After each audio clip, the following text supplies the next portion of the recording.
ॐ नमो भगवते वासुदेवाय। ॐ नमो भगवते वासुदेवाय। ॐ नमो भगवते वासुदेवाय। नारायणं नमस्कृत्य नरं चैव नरोत्तमं देवीं सरस्वतीं व्यासं ततो जयमुदीरयेत्। नष्टप्रायेष्वभद्रेषु नित्यं भागवत सेवया भगवत्युत्तमश्लोके भक्तिर्भवति नैष्ठिकी। हरे कृष्ण। श्रीमद्भागवत महापुराण की जय। श्रील प्रभुपाद की जय। श्रीमद्भागवत महापुराण भगवान का वांग्मय स्वरूप, प्रत्यक्ष भगवान हमारे घर में विराजमान है। जिनके पास श्रीमद्भागवत है वो कहीं नहीं जा पाते, कोई बात नहीं, साक्षात श्री कृष्ण उनके घर में ही आ गए हैं। इन्हीं से अपने नेत्र चार करें, देखते रहें इनको, ये आपको देखेंगे, फिर एक दिन प्रकट हो जाएंगे। इनका स्वरूप क्या है दिखने लगेगा। श्री शुक उवाच। सुखदेव गोस्वामी जी कथा सुना रहे हैं परीक्षित जी को, और ये कथा हम 8 स्कंध तक सुन चुके हैं। 9वें स्कंध का 9 अध्याय भी पूर्ण हो चुका है। कल आज 10वां अध्याय प्रारंभ है। भगवान श्री रामचंद्र की सुंदर लीलाओं का वर्णन संक्षिप्त रूप से श्रीमद् भागवत में भी है। विस्तार से तो वाल्मीकि रामायण में मिलेगा, किंतु संक्षिप्त आपको भगवान का चरित्र सुखदेव जी के मुखारविंद से 9वें स्कंध के 10वें अध्याय में मिल रहा है। क्योंकि नवमी के बाद, रामनवमी के बाद तो लीलाएं प्रारंभ होती है ठाकुर जी की, तो 9वें अध्याय के बाद 10वें में लीला शुरू हो रही है। तो श्री शुक उवाच। खट्वांगाद्दीर्घबाहुश्च खट्वांगाद्दीर्घबाहुश्च रघुस्तस्मात् पृथुश्रवाः अजस्ततो महाराजस् तस्माद् दशरथो भवत्। बड़ा सुंदर वर्णन करते हुए कहते हैं, खट्वांगाद दीर्घ बाहुश्च। खट्वांग महाराज की कथा कल आपने सुनी, कितना आनंद आया। संसार के कार्यों में उलझ करके खोना नहीं है, भगवान का स्मरण रखना है। माम अनुस्मर युद्ध च। इसका बड़ा सुंदर उदाहरण खट्वांग महाराज का है। स्वर्ग में गए हैं, युद्ध करके विजय को प्राप्त किए हैं, और फिर इंद्र के वरदान मांगने पर कहते हैं कि पहले ये बताओ मेरी आयु कितनी शेष है, आयु कितनी शेष है मेरी। किसी से कहा जाए तुम्हारे नाम हम 100 करोड़ रुपया कर रहे हैं, बहुत थोड़ा है उनके हिसाब से, लेकिन अपन लोगों के लिए बहुत होगा। तो 100 करोड़ रुपया हम आपके नाम करें और विश्व सुंदरी के साथ आपका विवाह करें, या विश्व सुंदर हैंडसम के साथ विवाह करें, और बहुत कुछ जो भी कुछ दिया जा रहा है आपको, क्या आप स्वीकार करते हैं? तो हम तुरंत कहेंगे क्यों, बिना पूछे आप दे दीजिए, क्यों पूछ रहे हो, पूछने की जरूरत ही नहीं है, डाल जाओ जल्दी से। कभी नहीं पूछते कि हम इसका भोग कर भी पाएंगे कि नहीं कर पाएंगे। संसार में ऐसे ही रहना है, तब हम भोग नहीं करेंगे। और भोग करना मतलब अज्ञान के धरातल पर जीना। खट्वांग महाराज जागृत थे, हम सब सो रहे हैं। वो जागृत थे कि मृत्यु अवश्यम भावी है। जातस्य ध्रुवो मृत्यु ध्रुवम जन्म मृतस्य च। हम सो रहे हैं। सोने वाला जागने वाला कैसे भाई? हम तो सुन रहे हैं, आप कह रहे हैं सो रहे हैं। चलो आप सुन रहे हो, लेकिन लोग भी सुन रहे हैं। जो कथा नहीं सुन रहे वो भी सुन रहे हैं, लेकिन सुन के भी नहीं सुन रहे हैं। देख करके भी नहीं देख रहे हैं। पश्यन्नपि न पश्यति, क्योंकि जानिए तब ही जीव जग जागा, जानिए जब ही जीव, जानिए तब ही जीव जग जागा। जब सब विषय विलास विरागा, जब सब विषय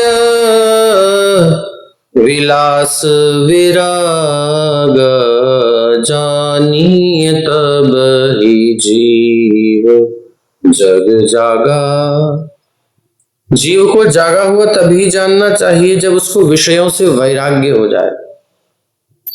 वैराग्य विद्या निज भक्ति योग, पुरुषार्थमेक पुरुषः पुराण। श्री कृष्ण चैतन्य शरीरधारी, कृपाम्बुधिर्यः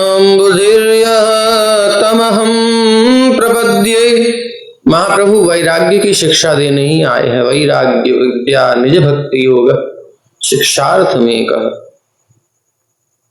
यही शिक्षा देने आए हैं।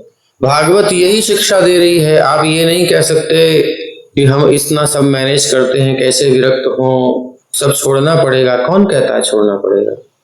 क्या अम्बरीश महाराज सप्तद्वीपवती पृथ्वी के सम्राट नहीं थे? हमारे पास तो एक भी द्वीप नहीं है, उनके पास 7 द्वीप थे। कभी जिंदगी में सोचा भी नहीं कि एक द्वीप का राजा बनेंगे। जब सोचा ही नहीं तो करेंगे क्या?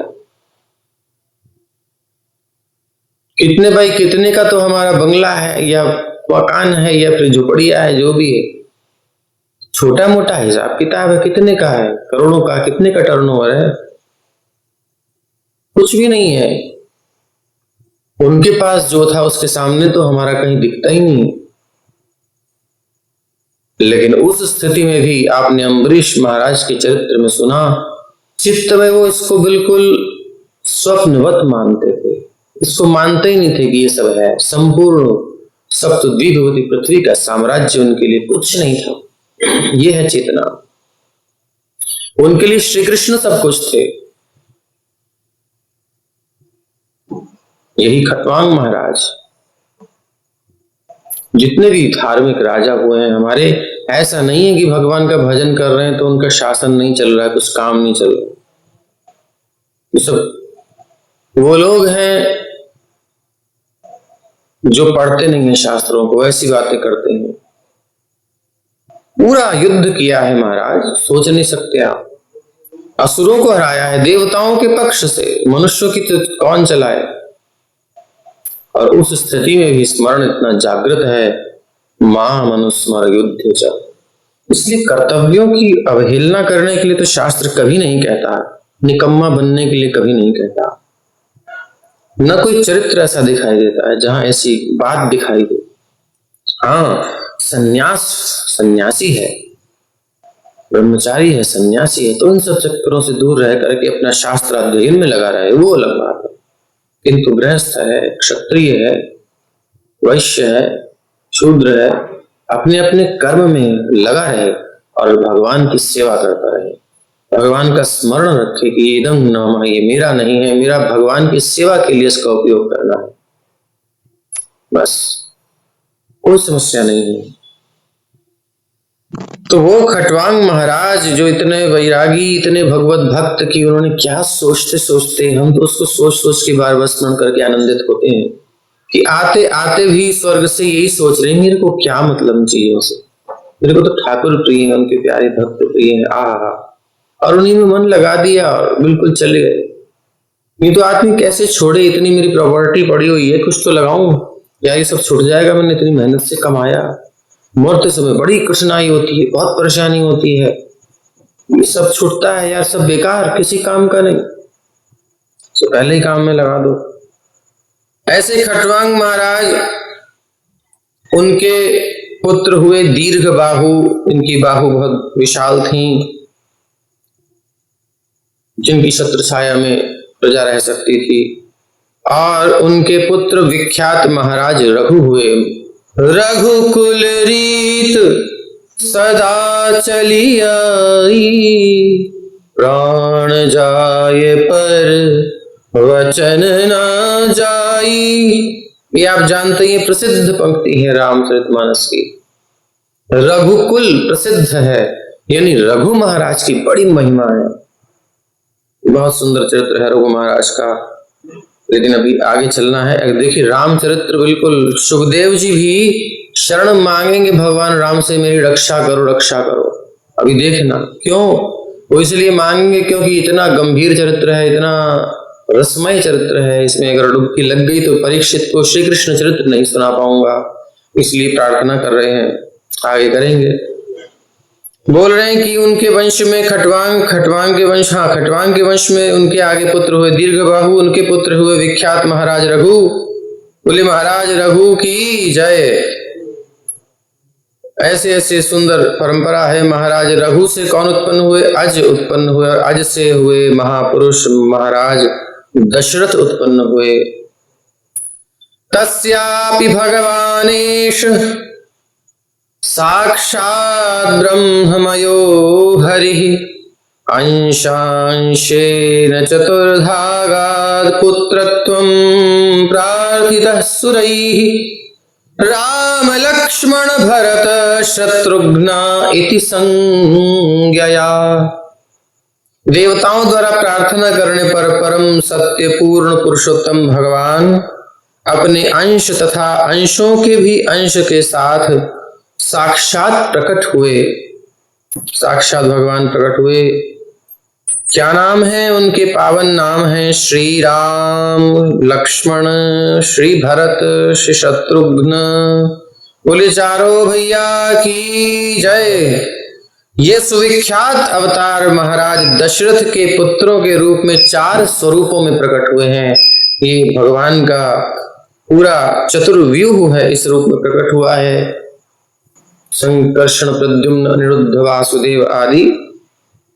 तो इस प्रकार से रामादि मूर्तिषु कला नियमेन तिष्ठन्, नानावतारमकरोद् भुवनेषु, किन्तु कृष्णः स्वयं समभवत् परमः पुमान्यो गोविन्दमादिपुरुषं तमहं भजामि। गोविन्दमादिपुरुषं तमहं भजामि। उन गोविंद को हम प्रणाम करते हैं ब्रह्म संहिता के अनुसार, जो कि रामादि मूर्तिषु, राम आदि सुंदर स्वरूपों में जो प्रकट होते हैं।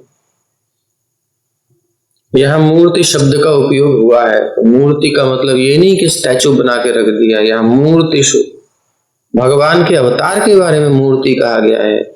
लेकिन जिनको बोलना है वो तो अपने हिसाब से बोलेंगे, और अपन लोगों को शास्त्र पढ़ने नहीं है, इसलिए जाके कलमा पढ़ेंगे या कुछ पढ़ेंगे, शास्त्र में पढ़ना नहीं। ये सभी रूप स्थायी एवं शाश्वत रूप से ईश्वर के व्यक्तिगत रूप में विद्यमान रहते हैं, और ये समान शक्तिशाली अनेक दीपकों के तुल्य होते हैं। भैया जिस क्लास की किताब है उस क्लास का बच्चा पढ़े, अच्छी बात है। अब तुमको एडमिशन दिया जा रहा है बढ़िया वाली ऊंची क्लास में, पोस्ट ग्रेजुएशन कराई जा रही है, और आप जा रहे हो नर्सरी LKG में बैठूंगा मैं, तो बहुत अच्छी बात है। क्या ऐसी कोई दोष नहीं है कलमा पढ़ने में, लेकिन कलमा कौन पढ़ रहा है ये भी देखना पड़ेगा। जिसके पास ऐसे शास्त्र हो उसे क्या आवश्यकता है कलमा पढ़ने की, लेकिन पढ़ रहे हैं। क्यों? क्योंकि भागवत हम नहीं पहुंचा रहे उनके घर, गीता नहीं पहुंचा रहे, पढ़ा नहीं रहे। जागो भारतवासियों, सोते रहोगे तो ऐसे ही सो जाओगे बिल्कुल। और ये समान शक्तिशाली रहते हैं भगवान के जो रूप हैं, सभी रूप स्थायी हैं, शाश्वत रूप से विद्यमान हैं, और भगवान के समान शक्तिशाली दीपकों के तुल्य होते हैं। दीपक वही है, उसकी लौ अलग अलग दीपकों से जला रही है, तो वो एक दीपक प्रारंभ वाला है, बाकी सब पीछे वाले हैं, लेकिन लौ तो सबकी बराबर है। इसी प्रकार भगवान का कोई अवतार छोटा, कोई अवतार बड़ा नहीं है। बस ये है, जब भगवान का स्वांश होता है तो वो तो बराबर ही है। भगवान श्री राम चंद्र, लक्ष्मण, भरत, शत्रुघ्न ये सभी विष्णु तत्व होने के कारण समान शक्तिशाली हैं। ये राम, ये कृष्ण, ये नरसिंह, ये छोटे, ये बड़े, ऐसा कुछ नहीं है। भगवान के सब अवतार बराबर हैं। देवताओं की प्रार्थना करने पर ये महाराज दशरथ के पुत्र बने। बस अंतर आता है रस दृष्टि से। तत्व की दृष्टि से कोई भेद नहीं है, लेकिन रसमयी दृष्टि से क्यों?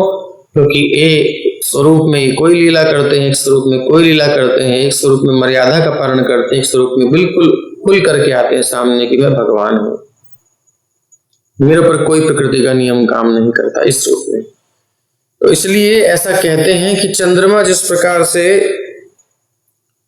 द्वितीया, चतुर्थी, पंचमी, षष्ठी ऐसे कर करके अपना प्रकाश बढ़ाता जाता है, चंद्रमा वही होता है कि दूसरा नहीं होता है। बस अपना प्रकाश उसने सीमित मात्रा में दिया है, लेकिन दे तो पूरा सकता है। जब आप पूर्णिमा होती है, देखिए पूर्ण प्रकाश होता है चंद्रमा का।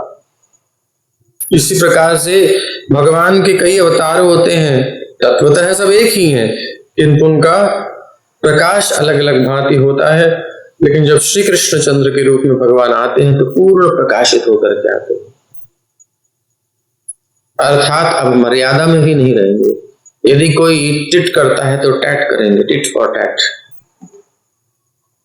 ठीक है, राम जी बेचारे अब मर्यादा है तो चुपचाप बैठे हैं, वरना तो सीधा मनुष्य की मर्यादा में ना होते तो सीधा घुस के लंका में मारते, डायरेक्ट, किसी की जरूरत नहीं थी।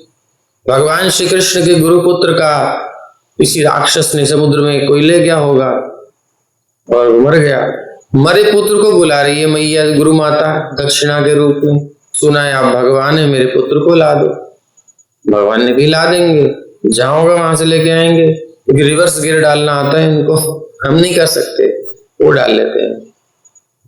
तो अब यहां से गया है, उस समय कितना था और उससे वो कहां कहां योनि में घूम रहा है, किधर गया है, सब वापस लेके आएंगे। और जितनी आयु बढ़नी थी उतनी बढ़ाएंगे। सब नियम कानून सब एक तरफ, कोई मर्यादा नहीं। भगवान के आगे किसकी मर्यादा? इनको तो सब नियम बनाने वाले। सो गए और पांचजन्य असुर को मारा, उसको शंख लिया, और उसके बाद पहुंचे यमराज जी के पास। बोले हमारा जो है गुरु माता का बालक किधर लेके आओ फटाफट। जी सरकार ये रहा बालक। अभी उनके पास सामर्थ्य है तो दे दिया, लेकर के आगे बिल्कुल बड़ा हो गया बालक, माँ के स्तनों से दूध झरने लगा, आलिंगन किया पुत्र का, बड़ा हो गया मेरा बेटा। हाँ, अब ये इन मर्यादाओं से परे कार्य करने वाले राम जी नहीं है। राम जी थोड़ा संकोच में करते हैं लेकिन थोड़ा ध्यान से रखते हुए मर्यादा का पालन करते, मनुष्य की मर्यादा का, है ना। लेकिन कृष्ण रूप में भगवान भगवत रूप में आते हैं, बस इतना ही अंतर है, वही राम वही कृष्ण, अंतर नहीं है। तस्यानुचरितं राजन् ऋषिभिस्तत्त्वदर्शिभिः श्रुतं हि वर्णितं भूरि त्वया सीतापतेर्मुहुः। हे राजा परीक्षित, भगवान श्री रामचंद्र के दिव्य कार्यकलापों का वर्णन उन साधु पुरुषों द्वारा किया गया है जिन्होंने सत्य का दर्शन किया है। क्योंकि आप सीता मैया के पति श्री रामचंद्र के विषय में बारंबार सुन चुके हैं, इसलिए मैं इन कार्यकलापों का वर्णन संक्षेप में ही करूंगा। यानी कि 5000 साल पहले भी भगवान राम के चरित्रों का खूब गुणगान होता था। कई प्रतियां थी रामायण की। प्रभुपाद जी कह रहे हैं कि आधुनिक राक्षस, ये शब्द बहुत सुंदर है, आधुनिक राक्षस। कैसे राक्षस जी? बोले जो डॉक्टरेट की डिग्री धारण करने के कारण विद्वान होने का स्वांग करते हैं, नौटंकी करते हैं। उन्होंने ये सिद्ध करने का कुप्रयास किया है, कुत्सित निंदनीय प्रयास किया है कि भगवान श्री रामचंद्र पूर्ण पुरुषोत्तम परमेश्वर न होकर और सामान्य व्यक्ति हैं, ऐसा उन लोगों ने प्रयास किया है। डॉक्टरेट की डिग्री पाने वाले महानुभावों ने ये कार्य किए हैं, है ना। डॉक्टर लगा होगा इनके आगे, डॉक्टरेट। ऐसे काम भी करते हैं, इसलिए हमें सावधान होना चाहिए क्या पढ़ना है क्या नहीं पढ़ना। क्योंकि जो विद्वान हैं वो आध्यात्मिक ज्ञान में उन्नत हैं, वो ऐसे मतों को कभी स्वीकार नहीं करेंगे, कभी नहीं करेंगे। वो परम सत्य के जानने वाले तत्वदर्शियों द्वारा प्रस्तुत किए गए भगवान श्री रामचंद्र और उनके कार्यकलापों के वर्णन को ही स्वीकार करेंगे। यानी वाल्मीकि रामायण आदि जो भगवान के भक्त हैं, मूल रामायण तो वाल्मीकि रामायण ही है। उसी के आधार पर अन्य रामायणों का प्रस्तुतिकरण है। उसमें से कुछ प्रामाणिक हैं और कुछ अप्रामाणिक भी हैं, जो कि भगवान के स्वरूप को ठीक से प्रदर्शित नहीं करते हैं। तो ये हमें तत्वदर्शियों से समझना होगा, क्योंकि किसी के पास भी लेखनी है, आजकल तो प्रिंटिंग प्रेस है, कोई भी छाप दो, आजकल तो ऑनलाइन बड़ी सुंदर व्यवस्था है, कोई बुक लॉन्च कर दो आप, है ना, पटपट पटपट टाइप कर दो, सेटिंग वेटिंग कर दो, थोड़ा पैसा दे करके बन गई वो। और बस जितना इन्फ्लुएंसर आप हो उतने लोगों को पढ़ा दो। अब उनके पास तो अकल है नहीं, डिब्बा बंद है, दिमाग का ढक्कन बंद है कि हम पहले वाल्मीकि रामायण पढ़ें, भक्तों का आश्रय लें। अब जो जो पढ़ेगा फिर वो कुतर्क करेंगे, बोले तुम गलत, बोले तुम गलत, बोले राम ऐसे थे, बोले विभीषण ऐसे थे, बोले ये गलत, करते रहो और लड़ते रहो। यही चाहिए इन लोगों को जो ऐसा काम कर रहे हैं, वो कर ही इसीलिए रहे ताकि कंफ्यूजन पैदा होता रहे। राम कोई भगवान नहीं थे, वो भी हमारे जैसे महापुरुष थे, ऐसे ऐसे महानुभाव विराजमान है। वो परम सत्य के जानने वाले तत्वदर्शियों द्वारा प्रस्तुत किए गए जो साक्ष्य हैं, उन्हीं को हम स्वीकार करें। तत्विद्धि प्रणिपातेन परिप्रश्न सेवया उपदेक्षन्ति ते ज्ञानं ज्ञानिनः तत्वदर्शिनः। तत्वदर्शी ही आपको ज्ञान दे सकता है, डॉक्टरेट डिग्री वाला नहीं दे सकता। इसलिए गुरु के समीप जाओ, परंपरा प्राप्त गुरु के समीप जाओ, और तब ये वास्तविक रहस्य पता चलेगा, अन्यथा नहीं पता चलेगा।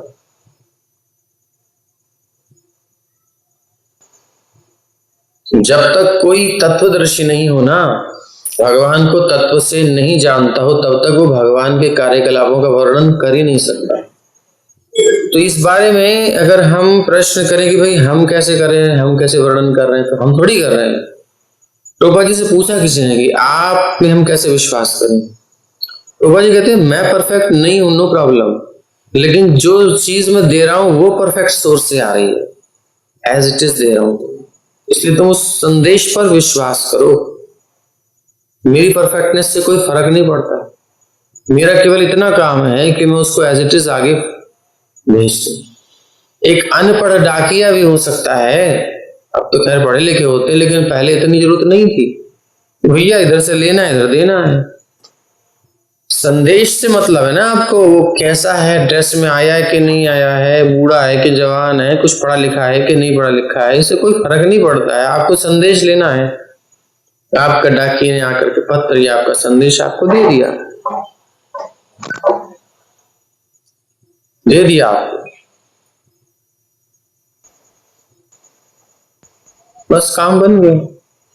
तो ऐसे ही हम कुछ भी हो, इससे कोई फर्क नहीं पड़ता है। हम इसलिए बार बार कहते हैं भागवत अपने पास रखो, भागवत अपने पास रखो, गीता अपने पास रखो, इन शास्त्रों को घर पे रखो और पढ़ो। यहाँ जो है वह प्रमाणिक है, परंपरा से प्राप्त आ रहा है। तो इसलिए तत्व से जानने वाला ही वर्णन है। अतएव यद्यपि कहने को तो अनेक तथाकथित रामायण हैं सो कॉल्ड, किंतु उनमें से कई तो यथार्थ रूप में प्रमाणिक नहीं है। कदाचित भगवान श्री रामचंद्र के कार्यकलापों का वर्णन अपनी कल्पना और तर्क वितर्क या भौतिक भावों के आधार पर किया जाता है, किंतु भगवान श्री रामचंद्र की विलक्षणताओं को काल्पनिक मानकर उनका वर्णन नहीं करना चाहिए। जो उनकी विशेषता है उसको वैसे ही स्वीकार करना चाहिए, न कि काल्पनिक रूप में।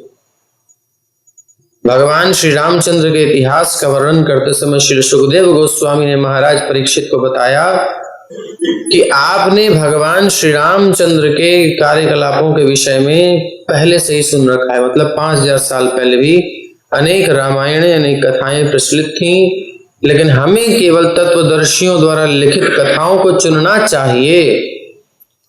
जो तत्वदर्शी हैं उनके द्वारा लिखित जो कथाएं हैं उन्हीं को चुनना चाहिए। ज्ञानिनः तत्वदर्शिनः, ये नहीं कि कोई भी आया कुछ भी लिख दिया। बहुत सारे नष्ट कर रहे हैं पेपर वृक्षों को, और खत्म करे जा रहे हैं, कबाड़ा दिमाग और खराब कर देते हैं। ऐसे तथाकथित पंडितों की किताबों को नहीं पढ़ना चाहिए जो मात्र डॉक्टरेट डिग्री के आधार पर ज्ञानी होने का झूठा अभिमान करते हैं। ये श्रील सुखदेव गोस्वामी द्वारा दी गई चेतावनी है। प्रभुपाद जी द्वारा कह रहे हैं, प्रभुपाद जी कह रहे हैं मेरे द्वारा नहीं है, ये सुखदेव जी ने चेतावनी दे दी है। ऋषिभिः तत्वदर्शिनः, क्या कह रहे हैं सुखदेव जी? ऋषिभिः तत्वदर्शिभिः।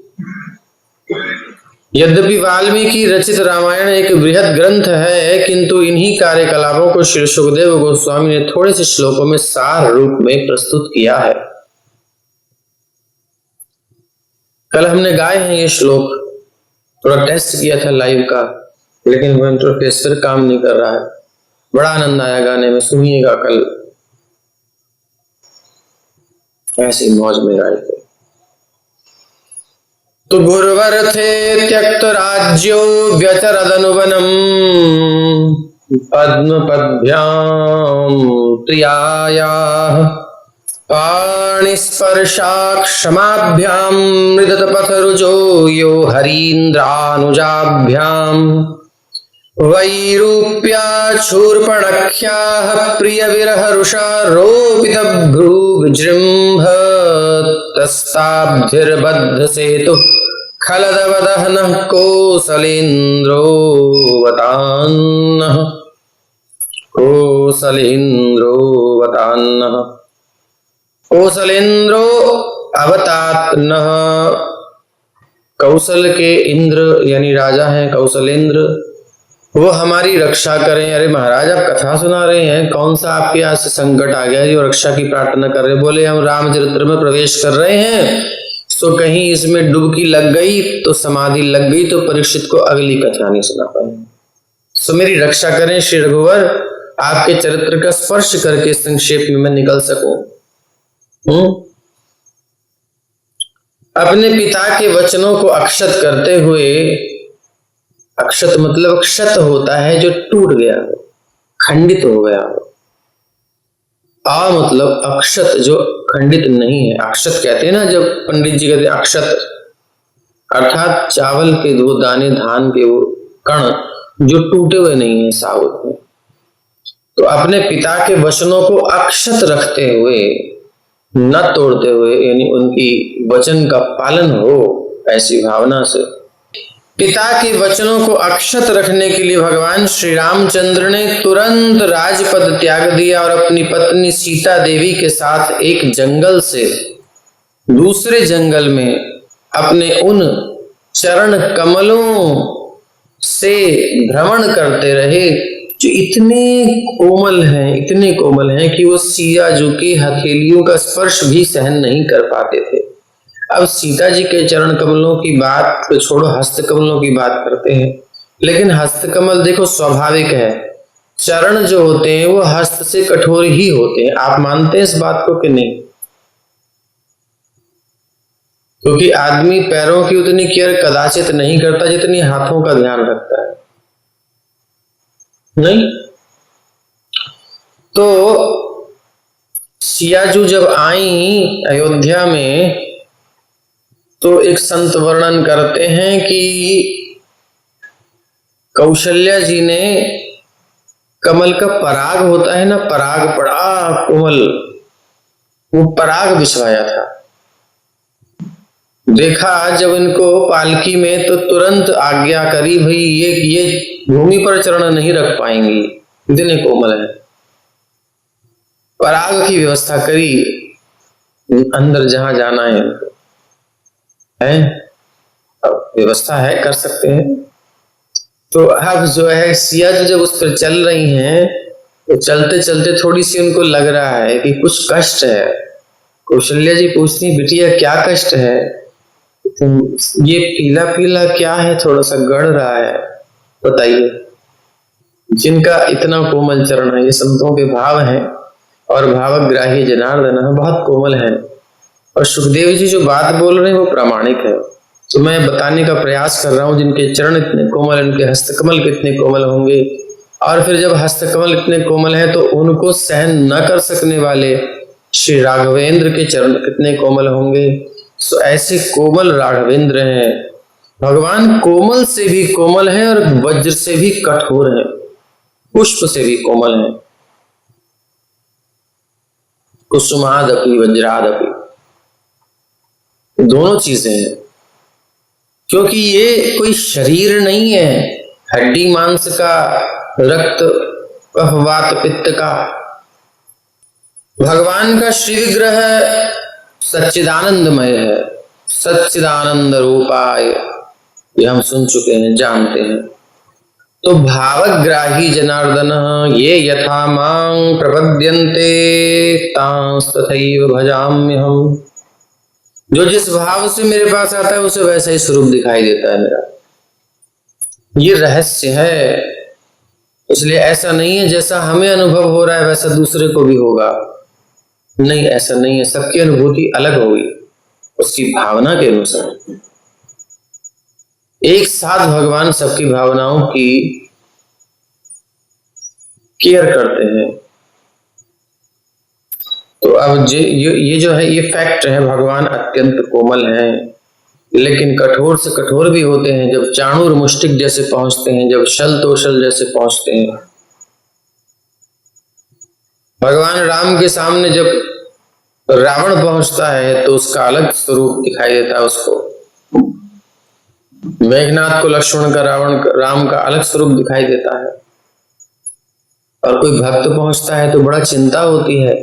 वो विश्वामित्र मुनि जब राम जी को लेकर के जा रहे हैं अपने यज्ञ की रक्षा के लिए, क्योंकि यज्ञ में दीक्षित हैं इसलिए हिंसा नहीं कर सकते, तो राम जी को सहायता के लिए ले जा रहे हैं। फिर रास्ते में खुद ही चिंता में पड़ गए कि मैं ले तो जा रहा हूं इन दोनों सुकुमारों को, इतने कोमल है, अभी 16 वर्षीय पूरे हुए नहीं है, 15 साल के लगभग थोड़े हैं, लेकिन इतने कोमल है कि मुझे तो चिंता होगी, मुझे इनकी सिक्योरिटी करनी पड़ेगी, इनको मैं लेके क्यों जा रहा हूं। उनको चिंता हो गई, वो बार बार बेटवा वहां मत जा। अब कोई जो है कमल खिलता हुआ देखे तो वहां पता नहीं, उसके पीछे कुछ और भी हो सकता है। अब राम लखन जो है खूब आनंद के साथ बालकपन की क्रीड़ा कर रहे हैं, बालपन की क्रीड़ा दिखा रहे हैं। तो धनुष, छोटे छोटे धनुष है उनके पास, हाँ, अभी विकसित नहीं है पूर्ण, बड़े सुंदर हैं, कोमल कोमल। विश्वामित्र भी चिंतित हो रहे हैं कि मैं इनकी रक्षा कैसे करूं। उनको चिंता हो गई, वात्सल्य प्रकट हो गया उनके अंदर। और फिर वहां जाकर के वही कोमल कोमल राम जी जब बाण मारते हैं, बिना फल वाला बाण, यानी कि उसके आगे नोक नहीं है, केवल ऐसे ही बाण मारा, मारीच जाकर के गिरा, महाराज समुद्र पार करके गिरा जाकर के। क्या बाण होगा वो, है इतने कोमल है, दूसरी तरफ इतने कठोर राक्षसों का वध कर दिया। एक ही बाण ताड़का मारी, एक ही बाण से ताड़का का वध कर दिया। क्या बात है। ये देखिए दोनों चीजें यहां मिलेंगी, क्योंकि ये सच्चिदानंद रूप शरीर है और भावग्राही जनार्दन है। सुखदेव जी का भाव है, वही हमें ग्रहण करना चाहिए। तो इतने कोमल चरण कमल थे जिनसे वो, अब इतने कोमल चरण कमल से वो वन वन भ्रमण कर रहे हैं। खड़ाऊ ले आए भरत जी, अब खड़ाऊ भी नहीं है, ऐसे भ्रमण कर रहे हैं। तो भक्तों को कष्ट होता है। ये सब भाव की भावनाएं हैं भक्तों की, जो भगवान स्वीकार करते हैं। ऐसे ही एक भक्त थे, राम जी के लीला का चिंतन करते थे दक्षिण भारत में। श्री चैतन्य महाप्रभु उनके पास पहुंचे, तो पहुंचते ही उन्होंने स्वागत किया, खूब आनंद से चर्चा चली। और देखा कि आज तो एक दिन देखा महाप्रभु ने कि आज तो उन्होंने सुबह से कुछ बनाया नहीं, कुछ खाया नहीं, कुछ किया नहीं, बड़े उदास बैठे हैं, कोई दिया बत्ती नहीं, क्या चक्कर है भाई। पूछा, बोले आज रावण सीता जी का हरण करके ले गया। ये भावना बड़ी गाढ़ होती, लीलाओं में हमें प्रवेश करना है। हम कहाँ प्रवेश करते हैं, इसमें उसमें फालतू की चीजों में हमारा अभिनिवेश हो जाता है। जब हम सुबह नाश्ता करते हैं तो ऑफिस में दिमाग रहता है, या फिर अपने स्कूल में जहां भी हमने जाना है, दिमाग वहां होता है, वहां अभिनिवेश होता है, भोजन में नहीं होता। जब स्कूल में पहुंचते हैं तो कहीं जो है हमें, या ऑफिस में पहुंचते हैं तो हमें फिर जिम का ध्यान आता है, जो लोग जिम करते हैं ये जिम में जाना, यानी नेक्स्ट प्रोजेक्ट हमारा जो है वो प्रेजेंट में वो हमारे माइंड में रहता है। काम कर रहे हैं कुछ, माइंड में चल रहा है कुछ। फिर वहां पहुंचते हैं तो फिर घर की याद आती है, पत्नी बच्चे वेट कर रहे होंगे, कहीं काम पे गए तो। और फिर वहां जब सो रहे होते हैं तो फिर सुबह उठना है, वो ध्यान आता है, प्लानिंग चलती है, यानी आगे चलता है हमारा सब सिस्टम। वर्तमान तो जी नहीं पाते हम। तो हमें प्रवेश करना है। हम कहाँ प्रवेश कर रहे हैं? अपने मन को देखें, कहाँ कहाँ हमारा मन का अभिनिवेश है, प्रवेश है, जिसमें जाकर के घुस गया है, बिल्कुल अंदर चिपक गया है। इसी को अभिनिवेश कहते हैं। यही हमें भगवान की लीलाओं में करना है। तो वह चिंतित हो गए, ये सोच करके लीलाओं का चिंतन करते थे। राम जी की लीला का चिंतन करते करते ये प्रसंग आया कि भाई अब तो हरण हो गया है सीता जी का। इसी भावना से बड़े त्रासित हुए और भोजन सब बंद करके और दुखी हो रखे हैं कि सिया जी का हरण हो गया है। ये भावना है, ये है लीला का श्रवण करना। हम सुनते तो हैं लेकिन हमको कोई फर्क नहीं पड़ता। लेकिन जब इतना हम घुस जाएं इसके अंदर, इस शब्द में बोल रहा हूँ थोड़ा अच्छा नहीं लग रहा, लेकिन ये ऐसा है कुछ, मतलब घुस ही जाए बिल्कुल अंदर, जगह ही ना बचे कोई, चित्त बिल्कुल अभिनिविष्ट हो जाए, तब आनंद आता है। उस लीला के साथ हमारा चित्त भी द्रवित हो, चित्त भी प्रसन्न हो, जहां वहां जो चल रहा है उसका प्रभाव हम पर पड़े। जैसे हम कोई नाटक, कोई मूवी देखते हो, उसके साथ इमोशनल हो जाते हैं, उन्हीं भावनाओं को भगवान के साथ जोड़ना है। यही कथा का प्रभाव है, यही कथा का स्वरूप है। हम लोग अलग रहते हैं, अपन को कोई फर्क नहीं पड़ता, राम जीवन में जाए चाहे कुछ हो। हम लोग तो वहां हैं, बाहर हैं, दूर हैं, दर्शक हैं, हम लीला में प्रवेश नहीं किए। लेकिन इन चरित्रों को सुनते हुए हमारा अभिनिवेश ऐसा ही होना चाहिए। अब जब सियाजू के हरण की जो बात सुनी और ये उदास हो गए, महाप्रभु को बड़ी चिंता हुई। हमारा प्यारा प्यारा भक्त अभी चिंतित है। महाप्रभु गए जल्दी जल्दी और जा करके उन्होंने देखा जो है एक विप्र के पास रामायण की, वाल्मीकि रामायण की प्रति, या कोई और रामायण मुझे याद नहीं क्योंकि रामायण कई प्रमाणिक हैं, तो उस रामायण की एक प्रति उनको मिली और उस प्रति में उन्होंने देखा कि सीता जी का अपहरण रावण कर ही नहीं सकता था, वो स्पर्श ही नहीं कर सकता था। वो तो सीता जी को अग्नि के पास, अग्निदेव के पास उनको रख दिया था सुरक्षित। आप पुत्री रूप में विराजमान रहे यहाँ, और वो जब तक मैं आपकी छाया सीता से ये लीला आगे की पूर्ण करता हूँ, तो वहां छाया सीता जा रही है, वास्तविक सीता नहीं है, माया है वो। और माया कैसे है, प्रमाण इस बात का मिलता है जब मारीच वध करने के लिए आता है, रावण वध करने के लिए आता है मारीच को आगे करके, तो मारीच जो है एक सुंदर मृग का रूप धारण करता है, सोने का मृग। आश्चर्य कर दिया, भाई सोने का मृग कैसे? राम जी तो समझ गए माया है, और माया से माया ही आकृष्ट होती है। तो ये हिरण से आकृष्ट हो गई। बगल में राम जी बैठे हैं, वहां दृष्टि नहीं है, और कह रही है कि हमको हिरण चाहिए। तो क्या है ये? जब भगवान से चित्त हट करके कहीं और जाता है, वही माया होती है। तो ये माया सीता है, ना कि असली सीता। इसीलिए मृग की इच्छा कर रही है, क्योंकि इन्हें पता है राम जी की लीला चलनी है अगली। सो मेरा हरण तो तभी होगा जब राम जी यहां से जाएंगे। सो माया सीता है, ओरिजिनल सीता नहीं है। ये प्रसंग ला करके उस पेपर को, उस प्रति से जो हस्तलिखित प्रति थी पुरानी, वहां से निकलवा करके नया लिख करके वहां लगा दिए। बोले मैं लिख करके दे रहा हूं तुमको, पहले प्रिंटिंग तो थी नहीं। कितनी भावनाओं की केयर करी महाप्रभु ने, देखिए। ये फीलिंग्स भक्तों की ये संभालनी होती है। लेकिन जब वो गलत जगह जाने लगे तो तुरंत निष्ठुर होकर के तोड़ देना चाहिए। मीरा भाई ने पूछा कि हमारे फैमिली, हमारा ये, हमारा वो, कैसे छोड़ें? तो ये लेकिन बड़े विरोधी हो गए भक्ति में। तो तुलसीदास जी को पत्र लिखा, तुलसीदास जी ने पद लिख करके भेजा, जाके प्रिय न राम भय देहि, तजिए ताहि कोटि बैरी सम, यद्यपि परम सनेही, जाके प्रिय न राम वैदेही।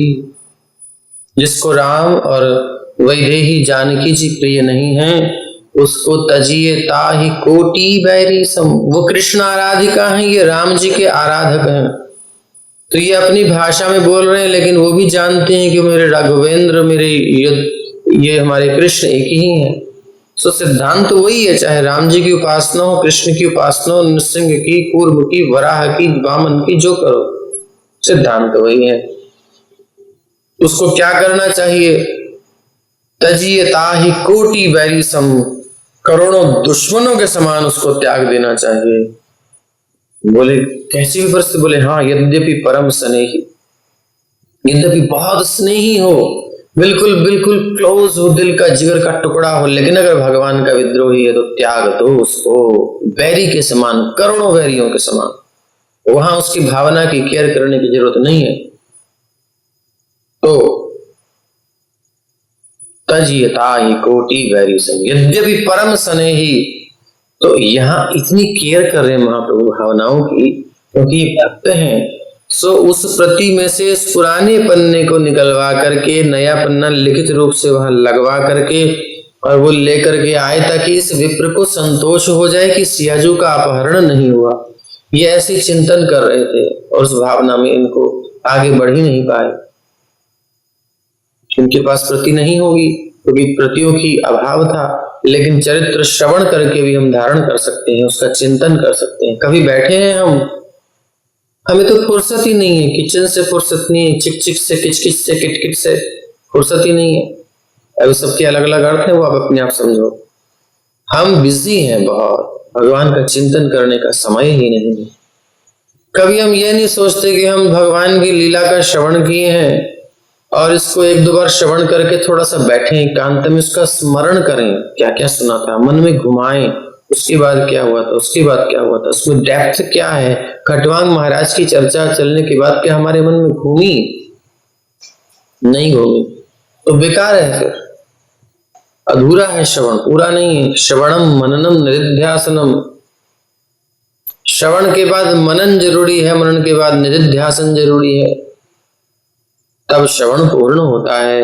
नहीं तो धुंधकारी की तरह, जैसे मनन किया था धुंधकारी ने, ऐसे मनन सबने नहीं किया तो धुंधकारी की तरह विमान नहीं आया सबके लिए। बैठे रहो, सुनते रहो कथा, क्योंकि सुनना आपका पूर्ण नहीं है। आपने अभी मन नहीं दिया भगवान को, दिल नहीं दिया। और दिल देके देखो, दिल देके देखो, दिल देके देखो जी, ठाकुर जी को दिल तो देकर देखो, संसार को तो देके देख लिया।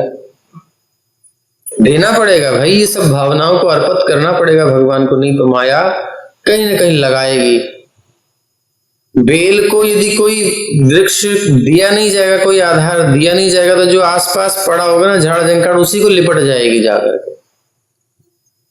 ये मन ऐसा है, ढूंढ रहा है किसी को पकड़ लेता है, अपने मन से पकड़ लेता है, कोई राजी हो ना हो।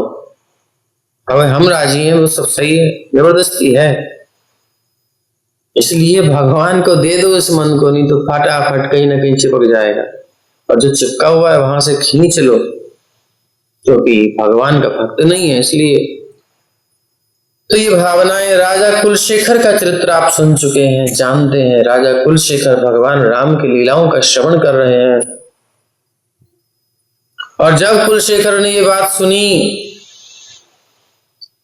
कि रावण सीता जी का हरण करके ले गया है, उनके लिए ये निश्चित था, जो पंडित जी उनको कथा सुनाते थे विप्रदेव, उनका नियम था कि सीता जी के हरण की बात मुझे कथा में करनी नहीं है। वो कभी भी पूरी रामायण सुना देते थे। अब राजा तो पंडित जी से सुनते थे, अपने गुरु जी से, जो विप्र हैं सब गुरुजनों से। रोज कथा की व्यवस्था होती थी हमारे यहाँ राजाओं के यहाँ, पुरातन परंपरा है, हमारी गांव में कथा होती थी रोज, पहले की बातें हैं। हमारी मैया बताती है कि बचपन में हम सब जब छोटी छोटी लड़कियां थी, तो स्कूल में तो भारत पाकिस्तान एक ही था, तो स्कूल में लड़कियां जो थी तिलक लगा के जाती थी, और और जो कोई जल्दी होती थी रह जाती थी तो फिर हाथ में कैसे ले जाती थी, फिर वहां अपना सब उसको दे देती थी तिलक लगाना। ऐसे ये संस्कार दिए जाते हैं ना, और अब उनको नष्ट कर दिया गया है। और कोई कॉलेज में स्कूल में तिलक लगा चला जाए, ये क्या है, ऐसा देखते हैं जिन्हें कौन आ गया सब। तो महाराज कुलशेखर रोज कथा सुनते थे और उसमें कभी उन्होंने नहीं सुना कि सीता जी का हरण हो गया। लेकिन अब जो है वो पंडित जी किसी कार्य से बाहर गए थे और दूसरे को नियुक्त कर गए, बोले मेरी जगह तुम कथा कर देना। बताना भूल गए कि जो है सीता जी के हरण का प्रसंग मत कह देना, तो ध्यान ही नहीं रही। ये वृत्रदेव को पता नहीं क्या मन में आया, उस दिन उन्होंने 2-4 दिन बाद वही कथा शुरू कर दी। आ गई शुरू कथा। अब तो महाराज आवेश में सुन रहे थे, ऐसे नहीं हम जैसे अलग पड़े हुए हैं, कोई फर्क नहीं पड़ रहा हम लोगों को, ना नेत्रों में अश्रु प्रवाह हो रहा है, ना हृदय में कुछ हो रहा है, ऐसे ही बस बोले जा रहे हैं, हम अपनी बात कर रहे हैं। लेकिन महाराज कुलशेखर तो डूब करके सुन रहे हैं, अपनी भावनाओं को जोड़ करके राघवेंद्र के साथ सुन रहे हैं। वहां ये शब्द आता है ना जब उनके सामने कि भगवान के चरण इतने कोमल थे जो सीता जी की हथेलियों के स्पर्श को भी सहन नहीं कर पाते थे, तो उनके हृदय में कुछ होता था, नेत्रों से अश्रु प्रवाह होते थे कि कितने कोमल मेरे प्रभु के चरण, इन चरणों से वो वन में भटक रहे हैं। सीता जी के हरण की बात जैसे ही सुनी तुरंत आवेश हो गया, उनको भूल गए कि मैं महाराज कुलशेखर कहाँ हूँ, क्या हूँ, ये कब की लीला है, त्रेता की लीला है, अब कौन सा युग चल रहा है, क्या है, वो कुछ याद नहीं है। सेना को आदेश दे दिया, सेनापति सेना तैयार करो। अब सब आश्चर्यचकित, अब करें क्या, महाराज का आदेश करना पड़ेगा।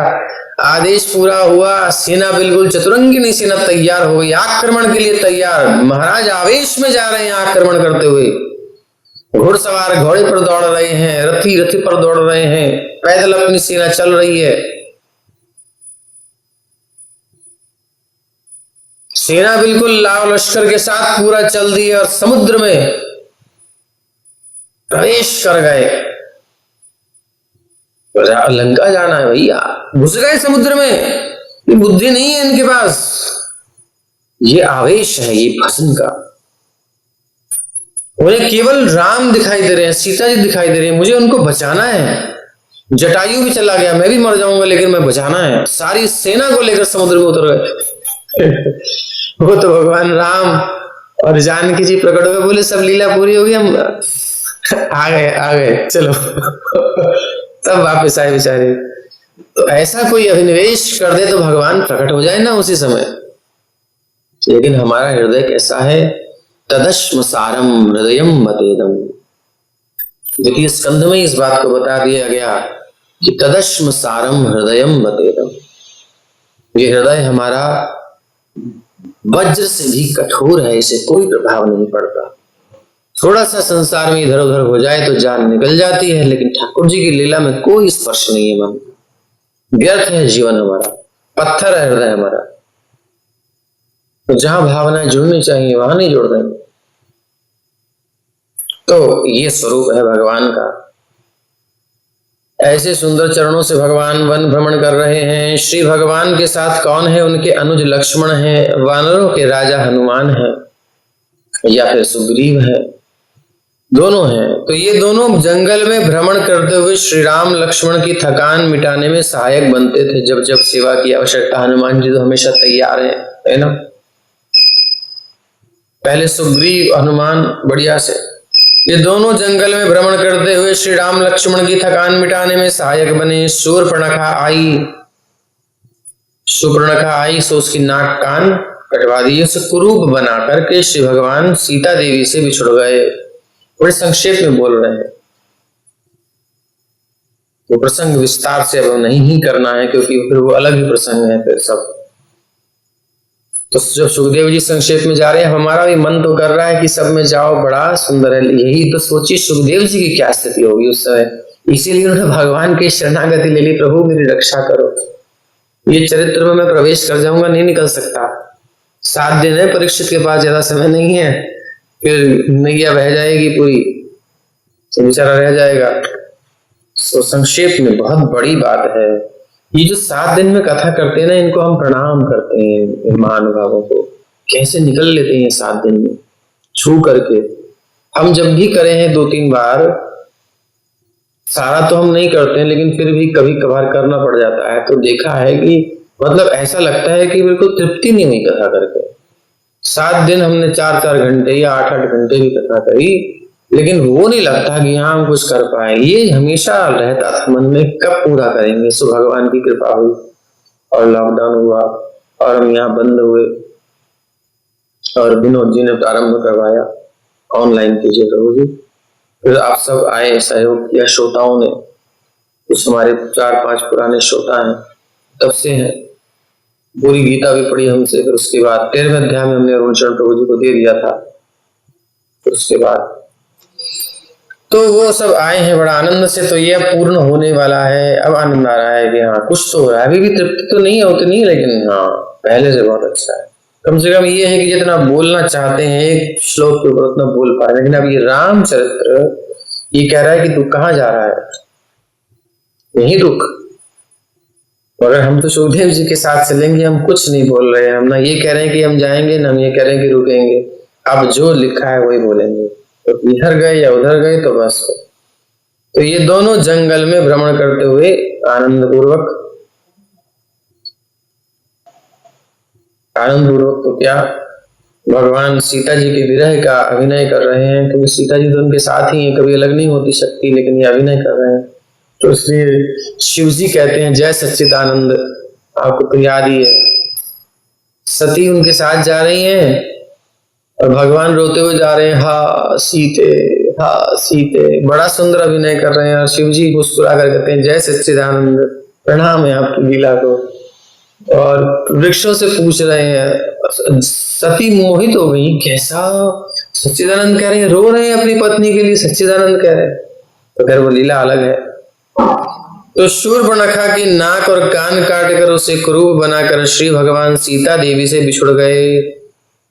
देखो, जो दूसरे के पति पर दृष्टि रखे ना, और पति पर दृष्टि रखे और उसको ऐसी दृष्टि रखे कि दूसरे की पत्नी को साइड में कर दे, खुद ही बैठ जाए उसकी जगह। इनने क्या किया? अच्छा, ना इसका मन उसमें ना इसमें। राम जी के पास आई, बोले मैं विश्व सुंदरी हूँ, रूप बना करके आई, सच्ची कपट के साथ आई। पहला कपट ये किया इसने, जैसी थी वैसी नहीं आई। भगवान के पास छल मोही कपट छल छिद्र न भावा। अब थोड़ा बताना ही पड़ेगा, नहीं तो आप कहोगे क्यों काट दिए बेचारी के नाक कान। कम से कम खुद के लायक नहीं रखे, किसी के लायक तो रहने देते। तो वैसे भी वो किसी की हो चुकी है, अभी उसका पति मर चुका है, रावण नहीं मारा है, हमको पता हो तो विवाहित तो है, लेकिन कहती है कि मैं अभी ताते अब लगी रहूं कुमारी, मतलब मैं कुमारी रहूं, मेरे को कोई पुरुष मिला नहीं। झूठी कपट रूप बना करके झूठ बोल रही है, बिल्कुल अशास्त्रीय आचरण कर रही है, धोखा दे रही है। ऐसी कुछ होती हैं जो आजकल किसी की गृहस्थी में घुस जाती है, तो वो सुपर्णखा ही होती हैं। उन सुपर्णखाओं से इन पुरुषों को दूर रहना चाहिए, जो पहले ही कहीं हो चुकी हैं फिर कहीं दूसरी जगह पहुंच रही हैं। उनका यही बिजनेस है। तो ऐसे पुरुषों को ऐसे सुपर्णखाओं से दूर रहना चाहिए। उनके नाक कान काटने नहीं चाहिए, कोई परेशानी नहीं, लेकिन कैसे काटने चाहिए इसका अर्थ हमारे लिए अलग होगा। अर्थात ना तो नाक दो ना कान दो, उनकी किसी बात पर कान मत देना, कहीं स्मेल मत ले लेना उसकी, मर जाओगे। ज्यादा नहीं बोल रहा तो फंस जाओगे। तो इस प्रकार से नाक कान काट दिए, उसके कुरूप बना दिया उसको। देखो झूठ बोल रही राम जी ने कि मैं तो विवाहित हूँ, मेरा भैया कुंवारा है। अब आप पूछोगे राम जी ने झूठ क्यों बोला? राम जी कहते हैं छठे साठे में समाचार है, जो तू कपट कर रहा है तो मैं कर लूं, में क्या है? कपटी के साथ कपट करने में कोई दोष नहीं है। जब कपटी इधर से भेजा लक्ष्मण जी के पास, वो चली गई लक्ष्मण जी के पास, अभी राम जी के पास थी। बताओ उसका कोई कैरेक्टर है? लक्ष्मण जी कहते हैं देखो मैं तो छोटा हूं और मैं तो अभी ऐसे हूं, तुम्हें कुछ मिलेगा नहीं। राम जी ने मेरे बड़े भैया ये राजा है, तो इनके साथ तुम सुखी रहोगी। तो राम जी कहते लक्ष्मण जी अभी ये निकली, चक्कर क्या है? ये बीच में खड़ी हुई है ना, इस चक्कर में राम विवाह नहीं कर रहे, इसी को खाती हूँ। तो घुसना चाहती है घर में, लेकिन कोई ऐसी ऐसी है प्यारी जो बहुत ध्यान रखती है अपने पति का, तो पहले उसको ही हटाओ रास्ते से। तो जब ऐसी कोई आती है तो फिर पति को एक्शन ले लेना चाहिए और उसके मुंह में नहीं पड़ना चाहिए और अपनी पत्नी का रक्षण करना चाहिए और उसको जेल वेल में भेज देना चाहिए। कोई भी युक्ति लगा करके, कोई सा कपट करके ऐसी कप्तानी को तुरंत कुछ ना कुछ भेज देना चाहिए कहीं। हाँ, सच्ची है, ईमानदारी कोई है, ठीक है, तो उसको समझा दो अपनी पत्नी के साथ बिठा करके, अलग से कुछ बात मत करना, फंस जाओगे। हाँ, और पत्नियों को भी ध्यान रखना चाहिए कि पति की भावनाओं को समझे, उसकी स्थिति को समझे, वो कुछ बताए तो उसको स्वीकार करे, भी कुछ भी हो सकता है, उसकी केयर करे, सपोर्ट करे, दोनों। ये फैमिली में भी हम देख सकते हैं, आजकल परिस्थितियां ऐसी हैं, सुपर्णखाओं की बहुत सारी बहनें घूम रही हैं, तो बचना चाहिए। तो ठीक है, समझ में आ गया होगा कि क्यों ऐसा किया। तो शूर्पणखा की नाक और कान काटकर उसे कुरूप बनाकर श्री भगवान सीता देवी से बिछुड़ गए। इस प्रकार वो क्रोधित हो गए और अपनी भौहें तान कर सागर को डराया। फलस्वरूप सागर ने श्री भगवान को अपने ऊपर पुल बनाने की अनुमति दी। तत्पश्चात रावण को मारने हेतु श्री भगवान दावानल की भांति उसके राज्य में प्रविष्ट हुए। जैसे अग्नि लगती है जंगल में, पक पक पक पक पहुंचती जाती है, सब जला डालती है। जो हिमाचल आदि, उत्तराखंड आदि में है, उनको कुछ अनुभव होगा, जब आग लगती है जंगल में, रात भर चल रही है, पूरी लाइट बढ़िया लगती है दूर तक।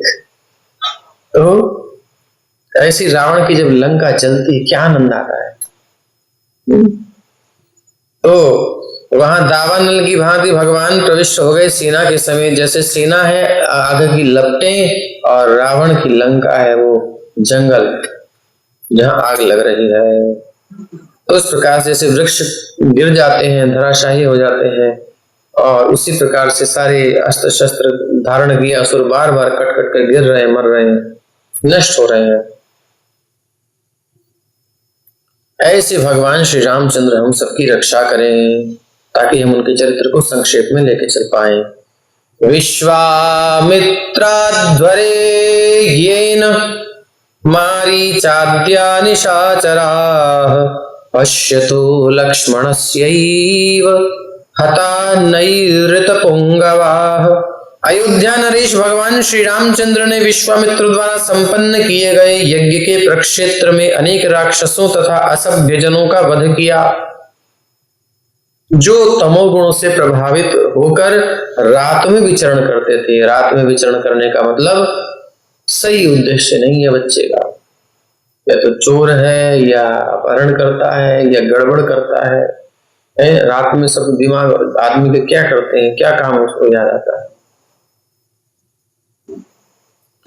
चोर है, लुटेरा है, ये सब लोग रात में घूमते हैं, या अय्याशी करने वाले हैं रात में घूमते हैं, ये सब चीजें हैं। तो ऐसे लोगों को तो मारना ही चाहिए। ऐसे भगवान श्री रामचंद्र जिन्होंने लक्ष्मण की उपस्थिति में इन असुरों का वध किया, हमारी रक्षा करने की कृपा करें। ये चरित्र भी गाते जा रहे हैं और कह रहे हैं, प्रार्थना कर रहे हैं कि हम बस पूरा कर लें आपके चरित्र को। बड़ा मधुर है महाराज, इतना इतना इतना सुखद है, इतना आनंदप्रद है कि क्या कहा जाए। गान करने में चित्त लगे जा रहा है, लगे जा रहा है। रक्षा करिए, रक्षा करिए।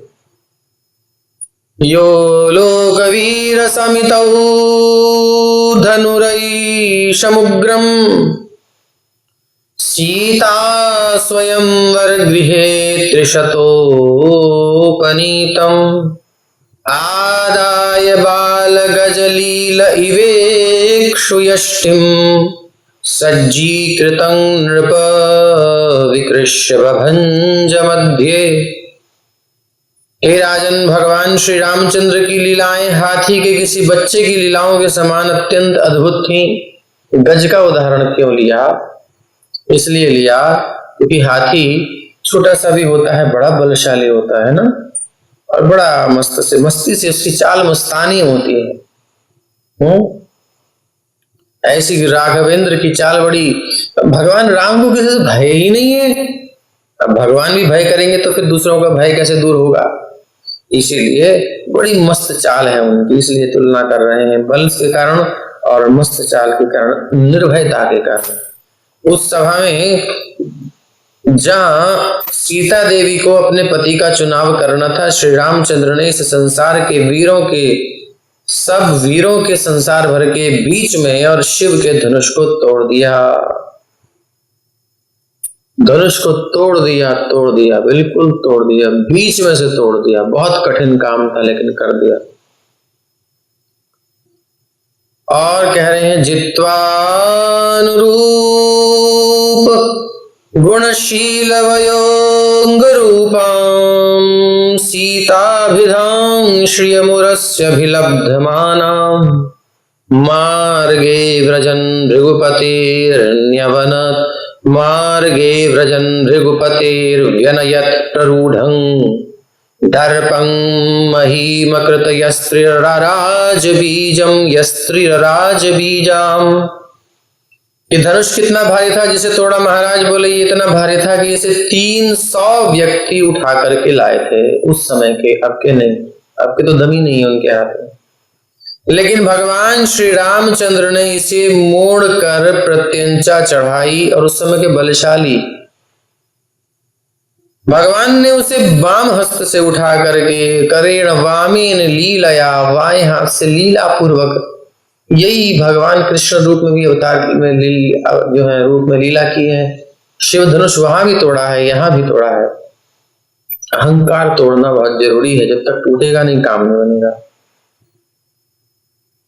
तो उसको मोड़ करके प्रत्यंचा चढ़ाई और वैसे ही तोड़ दिया जैसे हाथी का बच्चा गन्ने को तोड़ता है। गन्ने को तोड़ने में हाथी के बच्चे को अरे सूंड पड़ते ही टूट जाएगा वो तो तोड़ने में कोई परेशानी होती है। उसको यूं लपेटता है, निकाल लेता है, डालता है, उनमें खत्म काम।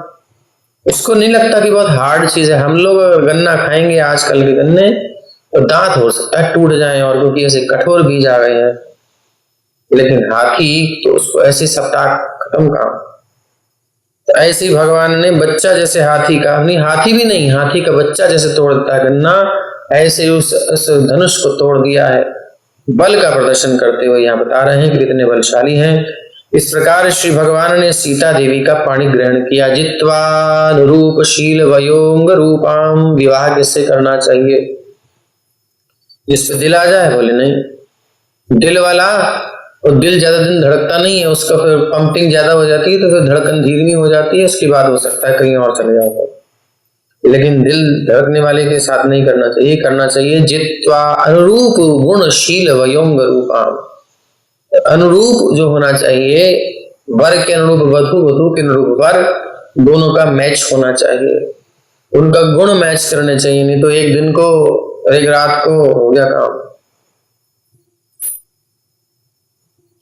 अनुरूप गुण होने चाहिए, शील होना चाहिए, आचरण कुछ उनके होने चाहिए। वय आयु भी देखनी पड़ती है कि क्या है, एक तो इतना एक इतना, ऐसे कैसे मैच नहीं बैठ रहा है। और अंग रूपाम, सभी कुछ होना चाहिए बढ़िया से।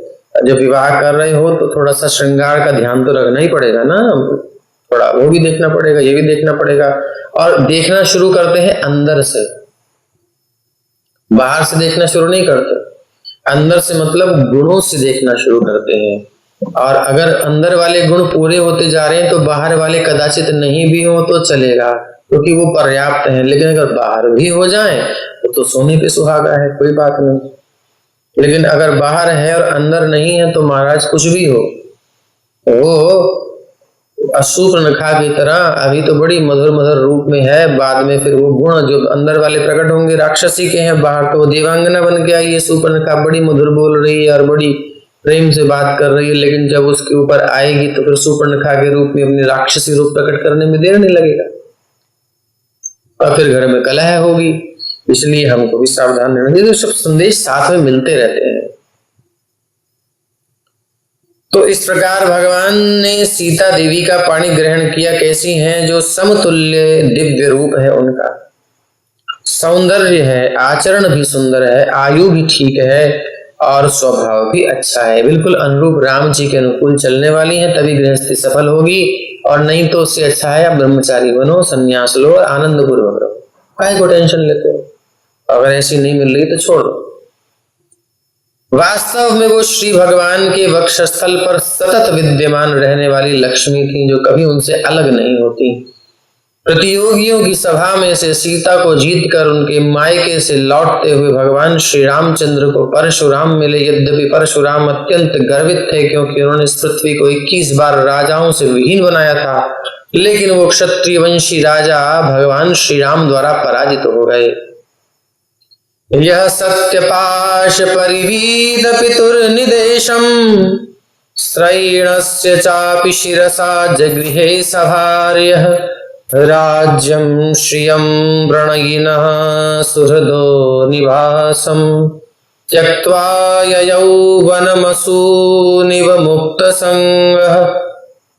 अपने पिता, कैसे पिता?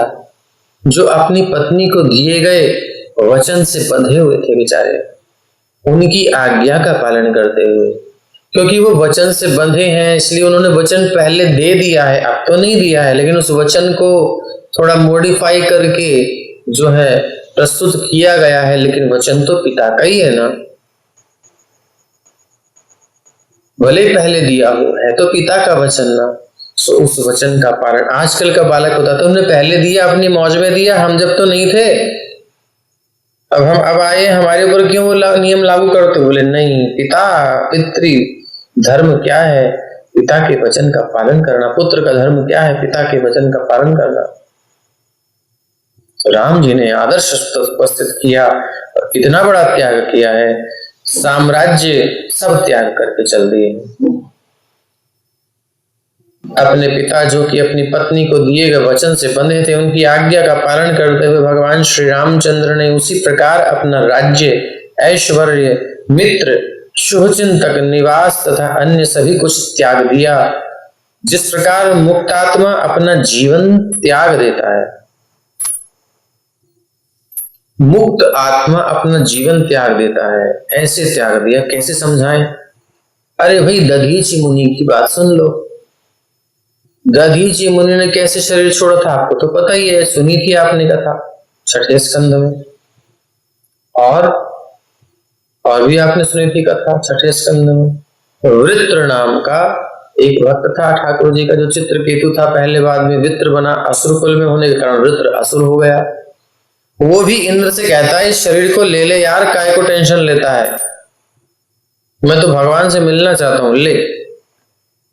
तो बड़ा सुंदर उन्होंने व्याख्यान दिया। इंद्र भी जय जय करने लगा, प्रणाम करने लगा, मारने की इच्छा नहीं हो रही थी, लेकिन फिर उन्होंने कहा मार, तब मारा। तो ऐसे देह छोड़ देते हैं जीवन मुक्त पुरुष, इसी प्रकार उनको कोई फर्क नहीं पड़ता। इसी प्रकार राम जी ने अयोध्या का साम्राज्य, सुरेप्सित राज्य लक्ष्मी, सुखदेव जी आगे वर्णन करते हैं इस बात को, त्यक्त्वा सुदुस्त्यज सुरेप्सित राज्य लक्ष्मी। ये राज्य लक्ष्मी ऐसी है जो सुर यानी देवताओं के द्वारा भी इच्छित है कि हमें ये मिल जाए तो क्या बात बन जाए, यानी कदाचित हमें ऐसा ऐश्वर्य मिलता। स्वर्ग में रह करके पृथ्वी पर दृष्टि है, ऐसा ऐश्वर्य था। स्वर्ग के राजा इंद्र तक लोभित थे। सुरेप्सित राज्य लक्ष्मी त्यक्त्वा,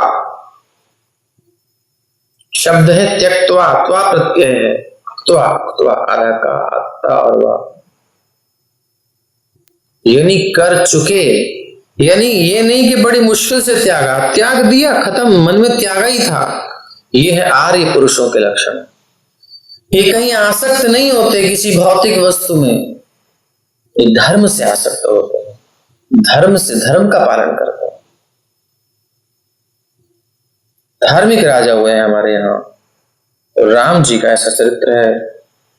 इसलिए वचन का पालन करने के लिए उन्होंने राज्य को त्याग दिया, मुक्त पुरुष की भांति ऐश्वर्य त्याग दिया, मित्र त्याग दिए, शुभचिंतक त्याग दिए, निवास भी छोड़ दिया, सब छोड़ दिया और जंगल में चले गए सीता जी के साथ।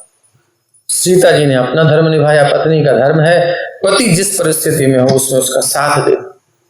और नहीं तो आजकल ये होता है कि अब देखो तुम तो किसी काम के रहे नहीं, मैं दूसरा देख लेती हूँ, और पति सुनकर सन्न, ये क्या, बच्चे भी हो गए, सब कुछ हो गया। अमेरिका की घटनाएं ऐसी हैं, इंडियन फैमिली, हवा लग गई, हाथ थोड़ा कुछ प्रॉब्लम आ गई, काम नहीं कर रहा, अब सेवा नहीं करेगी वो, अब वो कहती है तुम देखो अपना अलग कर लो, मैं अलग, ठीक है ना, टाटा बाय बाय।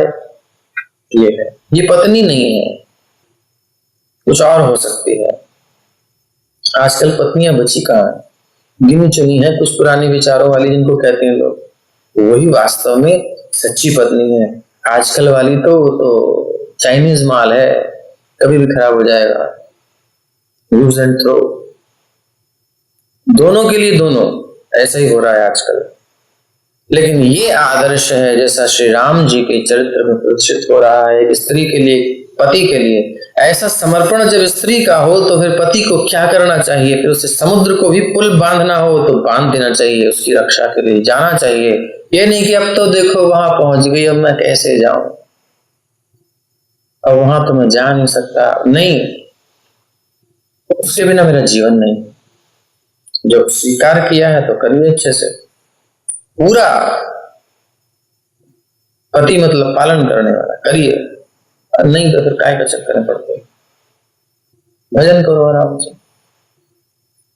अब आगे वर्णन करते हैं, रक्षः स्वसुर व्यकृत रूपम शुद्ध बुद्धे तस्याह खर त्रिशिर दूषण मुख्य बंधु जघ्ने चतुर्दश सहस्रम पारणीय ओदंड पाणिरटमान उवास कृच्छ्रम। जंगल में भ्रमण करते हुए जहां उन्होंने एक कष्टमय जीवन स्वीकार किया तथा अपने हाथ में अजेय धनुष बाण धारण किए, भगवान श्री रामचंद्र ने रावण की बहन जो कि काम वासना से दूषित थी, उसके नाक कान काटकर उसे कुरूप कर दिया। उन्होंने उसके 14,000 मित्रों को भी मार डाला, जिनमें खर, त्रिशिर तथा दूषण मुख्य थे। पहले ये आप कहोगे कि ये वर्णन पहले आया है, क्यों नहीं आया?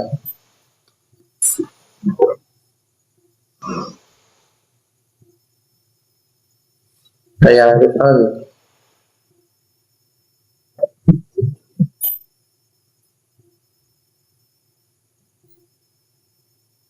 कौन सा श्लोक?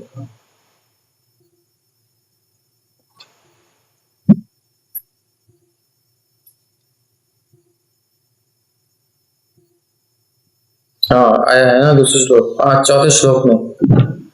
तो पहले वर्णन कर दिया और आगे तक पहुंच गए रावण के पास, एक बार चरित्र उन्होंने पूरा कर दिया। मैं आपको बताना चाह रहा हूं कि देखिए कितना आकर्षण है सुखदेव जी का, इन शब्दों से प्रकट हो रहा है। शायद आपने सुना ना हो पहले ये, क्योंकि हमने भी पहले कभी नहीं कहा ना कभी सोचा, लेकिन अभी आया मन में कि चौथे श्लोक में गुरुवर्थ त्यक्त राज्यो लेकर के कौशलेंद्रो बताना कह करके पूरा रामचरित्र उन्होंने गा दिया। सोचा कि जल्दी कह के निकल लूं, क्योंकि बहुत आसक्ति है, बहुत प्रेम है। लेकिन अब छू दिया तो फिर रुका कहाँ जाता है।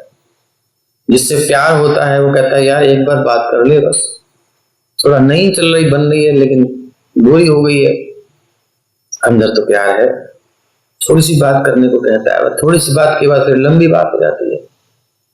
तो ऐसी हमारी बात देखो, प्रेम, आसक्ति, आकर्षण, उदाहरण हम संसार से ही देते हैं, कचड़े में से देना पड़ेगा क्योंकि उसी कचड़े में पड़े हुए हैं। लेकिन जो चीज है ना वो अच्छी है, जगह गलत है। जो भावनाएं वो बड़ी प्यारी हैं, सुंदर हैं, अच्छी हैं, लेकिन गलत जगह लग करके वो भी सड़ जाती हैं। तो इनको यहीं से लेना है, समझना है, लेकिन सही जगह लगाना, बस यही समझ लो, बाकी ज्यादा मत समझना कुछ। हाँ, तो अब यहां पर वर्णन कर दिया श्लोक में पूरा, लेकिन चैन नहीं पड़ी, बोले थोड़ा सा और कर लेते हैं। अब राम जी कह रहे हैं हम तो तुम्हें बचा करके निकाल के ले गए, तुमने हमारी शरण ली, अब फिर तुम खुद ही जा रहे हो, फिर हमसे मत कहना। नहीं प्रभु, थोड़ा सा, बस थोड़ा सा विस्तार कर लेता हूँ, ज्यादा नहीं, निकालना तो आपको ही है। तो मन ही मन कुछ कॉन्ट्रैक्ट हुआ होगा इनका, तभी फिर से शुरू किया इन्होंने। और जब अच्छा खासा रावण को राज्य में प्रविष्ट होकर के वध कर दिया, सीता जी का पाणी ग्रहण हो गया और अयोध्या में राजा बन गए, तो रामचंद्र पूर्ण हुआ। लेकिन फिर क्या जरूरत पड़ी, फिर से विश्वामित्राध्वरे ये न मारीचाद्या निशाचरा कह करके महाराज पूरी लीला ले रहे हैं, क्योंकि ये नहीं त्याग पा रहे, इतना प्रेम है, इसलिए फिर से शूर्पणखा आती है, शूर्पणखा फिर से आती है। इसलिए आप कंफ्यूज ना हो, हर चीज का मतलब है, कुछ का हमें पता है हम बता रहे हैं, जिसका हमें नहीं पता नहीं बता सकते, किसी और वैष्णव से पूछिएगा। लेकिन हमें तो आनंद आ रहा है, कितना सुंदर चरित्र है, आशा करते हैं आपको भी आ रहा होगा। जंगल में भ्रमण करते हुए जहां उन्होंने कष्ट में जीवन स्वीकार किया, अजय धनुष बाण धारण किए भगवान श्री रामचंद्र ने रावण की बहन, जो कि काम वासना से दूषित थी, काम वासना से दूषित थी, उसके नाक कान काट कर उसे कुरूप कर दिया।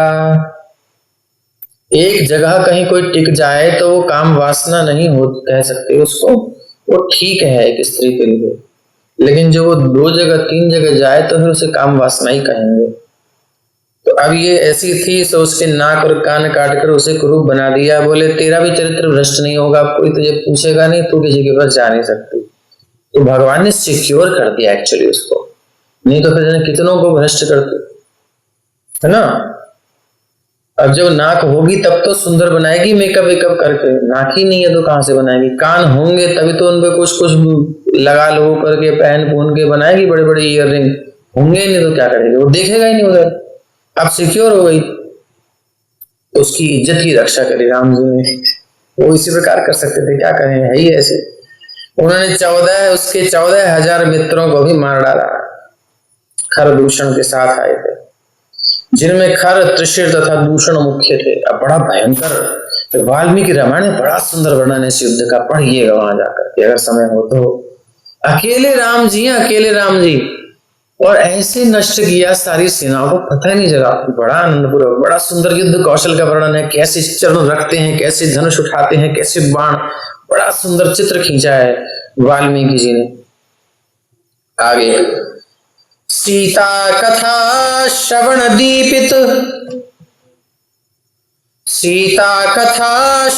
दीपित हृच्छयेन सृष्टं विलोक्य नृपते दशकंधरेण जघ्नेद्भुतैर्न वपुषा श्रमतोपकृष्टो मारीचमाशु विशिखेन यथा खमुग्रह।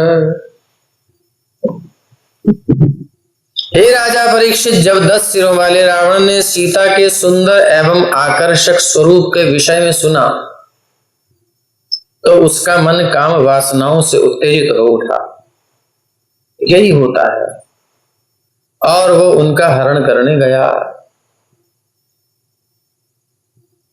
जब हम किसी भौतिक वस्तु के प्रति अत्यधिक लालायित हो जाते हैं तो हमें रावण का ध्यान करना चाहिए कि रावण की स्थिति क्या थी। वो भी एकदम उत्तेजित हो उठा था, ऐसे हम भी सामने कुछ देखा तुरंत दिल ललचा गया, खाने की चीज आई तुरंत भाग पड़े, दौड़ पड़े, दिमाग ही नहीं है कि भोग लगा है कि नहीं लगा, खाना भी है कि नहीं खाना, दूषित है कि शुद्ध है, कहां से आया कहां से, कुछ विचार नहीं, बस मन ललचाया, टपक कूद पड़ा। ये है रावण का विचार। हम रावण ही हैं और कुछ नहीं। इसलिए देखना है कि भगवत वस्तु है, भगवान की सेवा के योग्य है तो उसको सेवा में लगाना है, भोग नहीं करना। रावण ने नहीं देखा, रावण ने कही तो सीता है, सुंदरी है, तो मेरे लिए होनी चाहिए। ये नहीं देखा कि राम जी की शक्ति है, राम जी की संपत्ति है ना, मेरी प्रॉपर्टी होनी चाहिए। सो हम भी लक्ष्मी का सदुपयोग नहीं करते, दुरुपयोग करते हैं, अपने भोग में लगाना चाहते हैं। जब राम जी की सेवा की बात आए तो लक्ष्मी को संकोच कर लेते हैं, बोले नहीं ये राम जी के लिए नहीं है तो मेरे लिए है। तो फिर रावण की तरह मरना पड़ेगा। काल रूप में भगवान राम आएंगे, मृत्यु के रूप में, मृत्यु सर्वहर्षाहम, और सब छीन लेंगे, चुपचाप दे करके चले जाएंगे सब छोड़ के। तो इस प्रकार से काम वासनाओं से उत्तेजित हो उठा और उनका हरण करने गया। रावण ने भगवान श्री रामचंद्र को उनके आश्रम से दूर ले जाने हेतु मारीच को स्वर्ण मृग के रूप में भेजा, और जब भगवान श्री रामचंद्र ने उस अद्भुत मृग को देखा तो वो अपना आश्रम छोड़कर उसका पीछा करने लगे और अंत में उसे तीक्ष्ण बाण से उसी प्रकार मार डाला। इस प्रकार शिव ने दक्ष को मार डाला था। शिव ने मारा था। कब मारा था भैया? अरे भाई, शिव जी के गण हैं, वो कौन है? शिव जी का ही तो स्वरूप है ना वीरभद्र, कोई अलग तो है नहीं। ये आपने सुना ही था चौथे स्कंद में, शिव जी का ही स्वरूप है वो, शिव जी ने ही मारा है। रक्षोधमेन वृकवद् विपिने समक्षम वैदेहराज दुहितर्यपया पितायाम भ्रात्रा वने कृपणवत् प्रियया वियुक्तः स्त्री संगिनां गतिमिति प्रथयंश्चचार। श्री रामचंद्र ने जंगल में प्रवेश किया और लक्ष्मण भी कुटिया में नहीं थे। उस समय जब पीछे लक्ष्मण जी चले गए, हा राम की ध्वनि मारीच ने निकाली और ये भ्रम में डालने के लिए, और माया सीता तो माया करेगी करेगी, अरे तुम हम पर दृष्टि रखते हो इसलिए, ये सीता जी कभी नहीं कह सकते। तो माया सीता ने कहा कि अरे इसलिए तुम जो हो सोच रहे हो कि वो चला जाएगा तो ऐसा वैसा। सीता जी कभी सोच ही नहीं सकती, कभी बोल नहीं सकती, लक्ष्मण जी कभी सोच नहीं सकते। चक्करे पड़ गए, आज हो क्या गया जानकी जी को। लक्ष्मण हूँ यह मरम न जाना, लक्ष्मण भी नहीं जान पाए कि माया सीता है।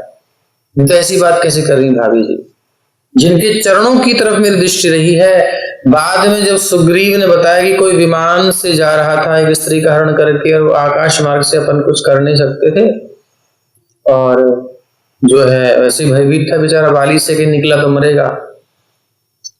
सो उसने यहाँ हमको देख करके कुछ अपने आभूषण पोटली में बांध कर डाल दिए हैं, तो आप पहचानते हो तो देखें। लक्ष्मण जी ने जैसे ही देखा, कहा मैं चरणों के आभूषण तो पहचानता हूं, ये तो जानकी जी के ही हैं, भाग्यश्री के ही हैं, लेकिन बाकी के आभूषणों का मुझे पता नहीं, क्योंकि जिंदगी में दृष्टि ऊपर नहीं करी। क्या चरित्र है लक्ष्मण जी का, ऐसा सम्मान। न वो कभी इस प्रकार देख सकते थे, ना सीता जी कभी ऐसा कह सकती थी तो माया सीता है, इसलिए ऐसे वचन हुए और लक्ष्मण जी को छोड़ के जाना पड़ा आश्रम। और जो हुआ आपको पता ही है। श्री रामचंद्र ने जंगल में प्रवेश किया, लक्ष्मण जी भी कुटिया में नहीं थे। उस समय दुष्ट रावण, राक्षस राज रावण ने विदेह राजा की पुत्री सीता देवी का उसी प्रकार अपहरण कर लिया जिस प्रकार गड़ेरिये की अनुपस्थिति में बाघ किसी असुरक्षित भेड़ को पकड़ लेता है। तब श्री रामचंद्र अपने भाई लक्ष्मण के साथ जंगल में इस प्रकार भटकते रहे, मानो कोई अत्यंत दुखी व्यक्ति अपनी पत्नी के वियोग में घूम रहा हो। सुखदेव जी कथा प्रसंग को उसी प्रकार से कह रहे हैं जिस प्रकार उल्लेखित है, क्योंकि जब लक्ष्मण जी को ही नहीं पता चला तो दुनिया में किसको पता चलना था। यदि हमारे आचार्य कुछ शास्त्र में कहीं पुराण में अंकित नहीं होता तो किसी को पता भी नहीं चलना था कि क्या हुआ। तो ऐसे ही भगवान की लीला ना, इसको हम ये ना सोचे जिस आयाम में हम हैं उसी आयाम में लीला भी एग्जिस्ट करती है, उसके बाहर भी बहुत कुछ है। जो डायमेंशन हमारा है ना, उस डायमेंशन में थोड़ा सा अंश आता है उनकी लीला का। 3D 4D 5D जाने कितने डी आएंगे, हर डायमेंशन में चल रहा है। आप उसको रिवर्स करके घुमा के ऊपर नीचे करके देख लो। सो अभी हम जिस डायमेंशन में देख रहे हैं वो एक पक्ष है, ऐसे अनंत पक्ष हो सकते हैं लीला के, वो कई जगह चल रही है, कई रूपों में उसका विस्तार है। ये बड़ा अचिंत्य वातावरण है। अभी बस एंट्री करने के लिए कुछ हमारे सामने है, इसका बहुत विस्तार है, प्रत्येक श्लोक के अनंत स्वरूप है। अभी हमने कुछ नहीं सुना, अभी तो हम बच्चों की तरह सुन रहे हैं, पढ़ रहे हैं। इसमें प्रवेश हो जाए, मन लग जाए, लगने के बाद फिर उधर से सब बाहर आती है, वो आनंद आता है, वो तरंगे आती हैं, वो सब भाव आते हैं, वो सब दृश्य आते हैं, बहुत कुछ होता है। एंट्री तो करें, अभी तो एंट्री कराने का प्रयास है।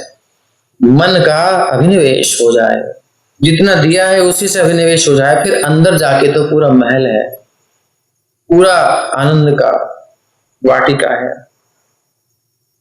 विभिन्न भाव है।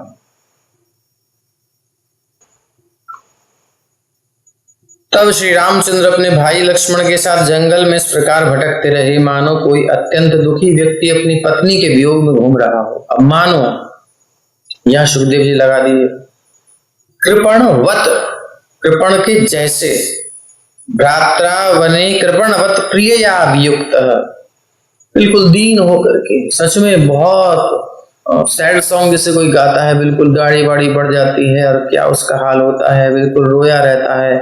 और कौन कौन सी फिल्में बनती हैं पता नहीं, देवदास बनती है बेचारा, एक तो दिलीप कुमार की थी, फिर एक बाद में किसी की, और देवदास बड़ी पुरानी फिल्म, बड़ी इमोशनल बनाई महाराज इन्होंने। दीवाना होकर के पगला गया, उसकी शादी भी हो गई, लेकिन वो उसके दरवाजे पर आकर के मरता है। दारू पी करके नशे में धुत होकर के बेचारा किसी जीवन खत्म हो गया, बीमार हो गया, मरना ही है तो तेरे दर पे मरेंगे। और उतर गया ट्रेन से और मरा जा करके। तो ये जो है, ये जैसे एक आसक्त व्यक्ति संसार में होता है, ठाकुर जी वही लीला कर रहे हैं।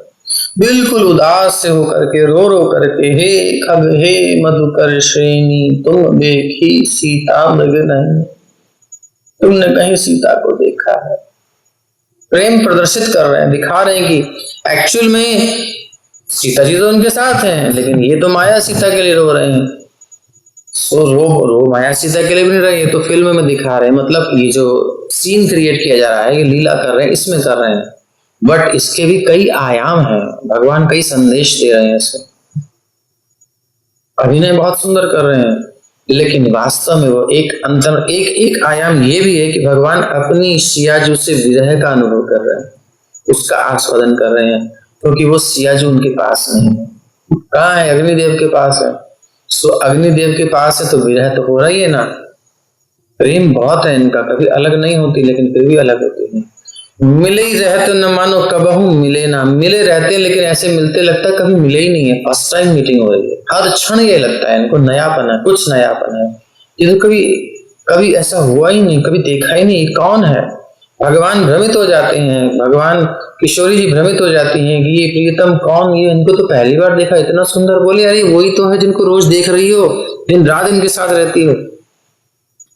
ऐसा होता है हमारे श्याम सुंदर किशोरी जी के बीच में। इतना आनंद है, इतना नयापन है हर क्षण में। अब हूं और अब हूं और अब ही और अब ऐसे रसों को छोड़ सकता है क्या? नहीं।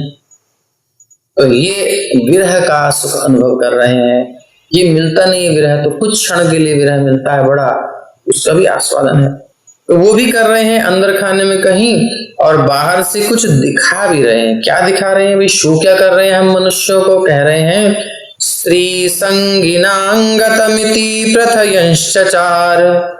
जो स्त्री के साथ आसक्ति करता है, स्त्री संगिनाम, स्त्रियों में आसक्त होता है ना जो पुरुष, उसकी बहुत दुर्गति होती है। ऐसी होती है जैसी मेरी हो रही है। भगवान लीला करके दिखा रहे हैं, ऐसे रोना पड़ता है। इसलिए ज्यादा प्रेम करने की जरूरत नहीं है।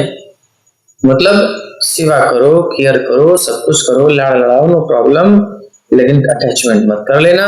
क्योंकि थोड़ा सा जैसे अटैचमेंट हो जाता है ना, थोड़ा सा ज्यादा ही हो जाता है, तो फिर वो बंदर की तरह नाचता है, तो कुत्ते की तरह नाचता है। यही है, ऐसा है, कुत्ता और बंदर बनना पड़ता है।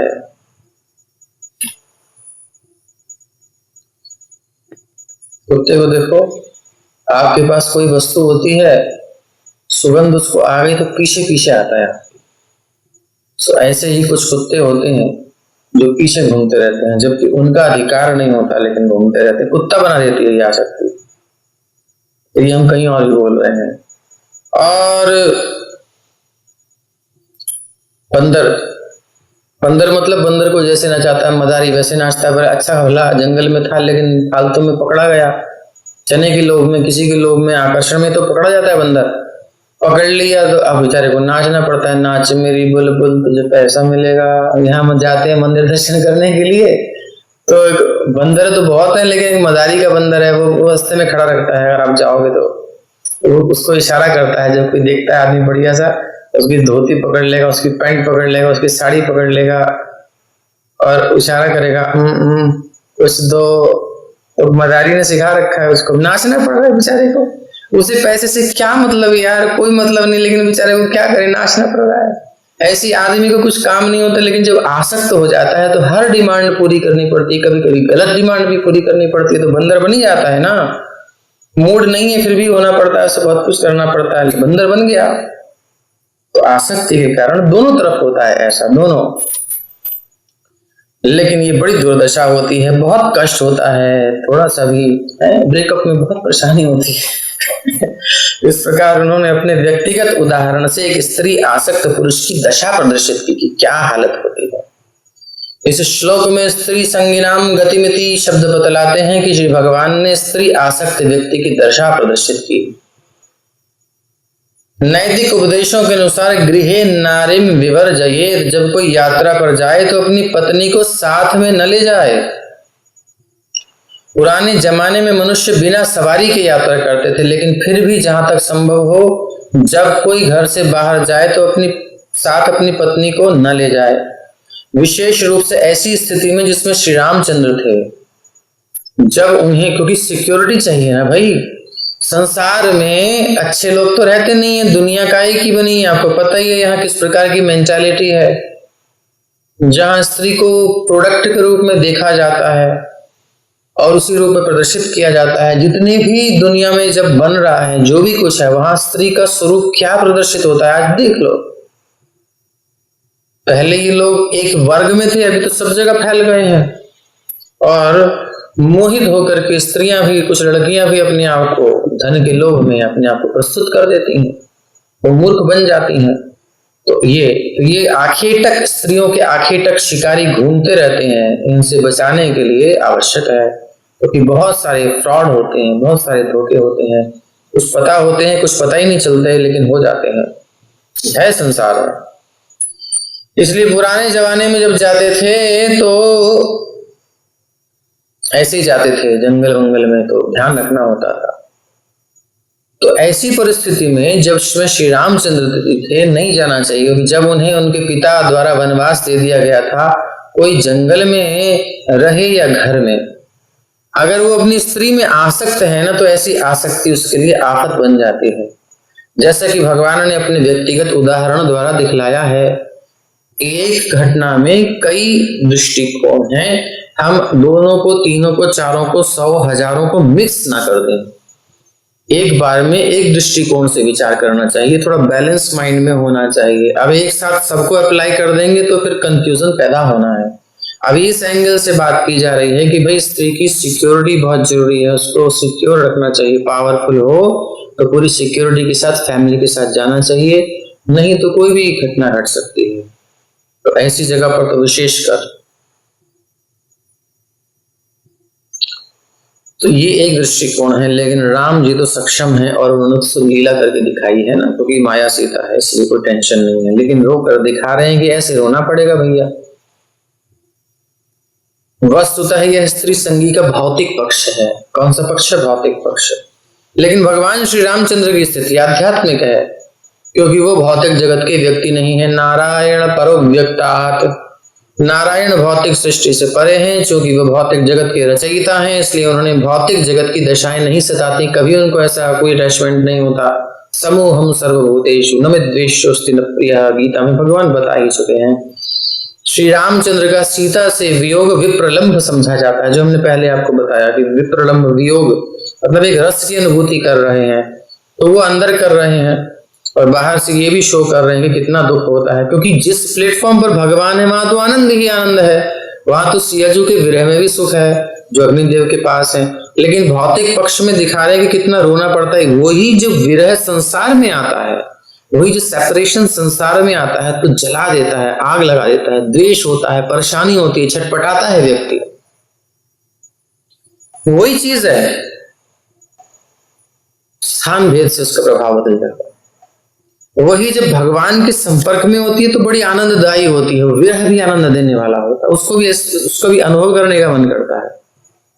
और वही जब संसार में आता तो जलाता है आदमी को, बुरी तरह आग लगा देता है, अंदर तड़पता है व्यक्ति, बहुत बुरी दशा होती है।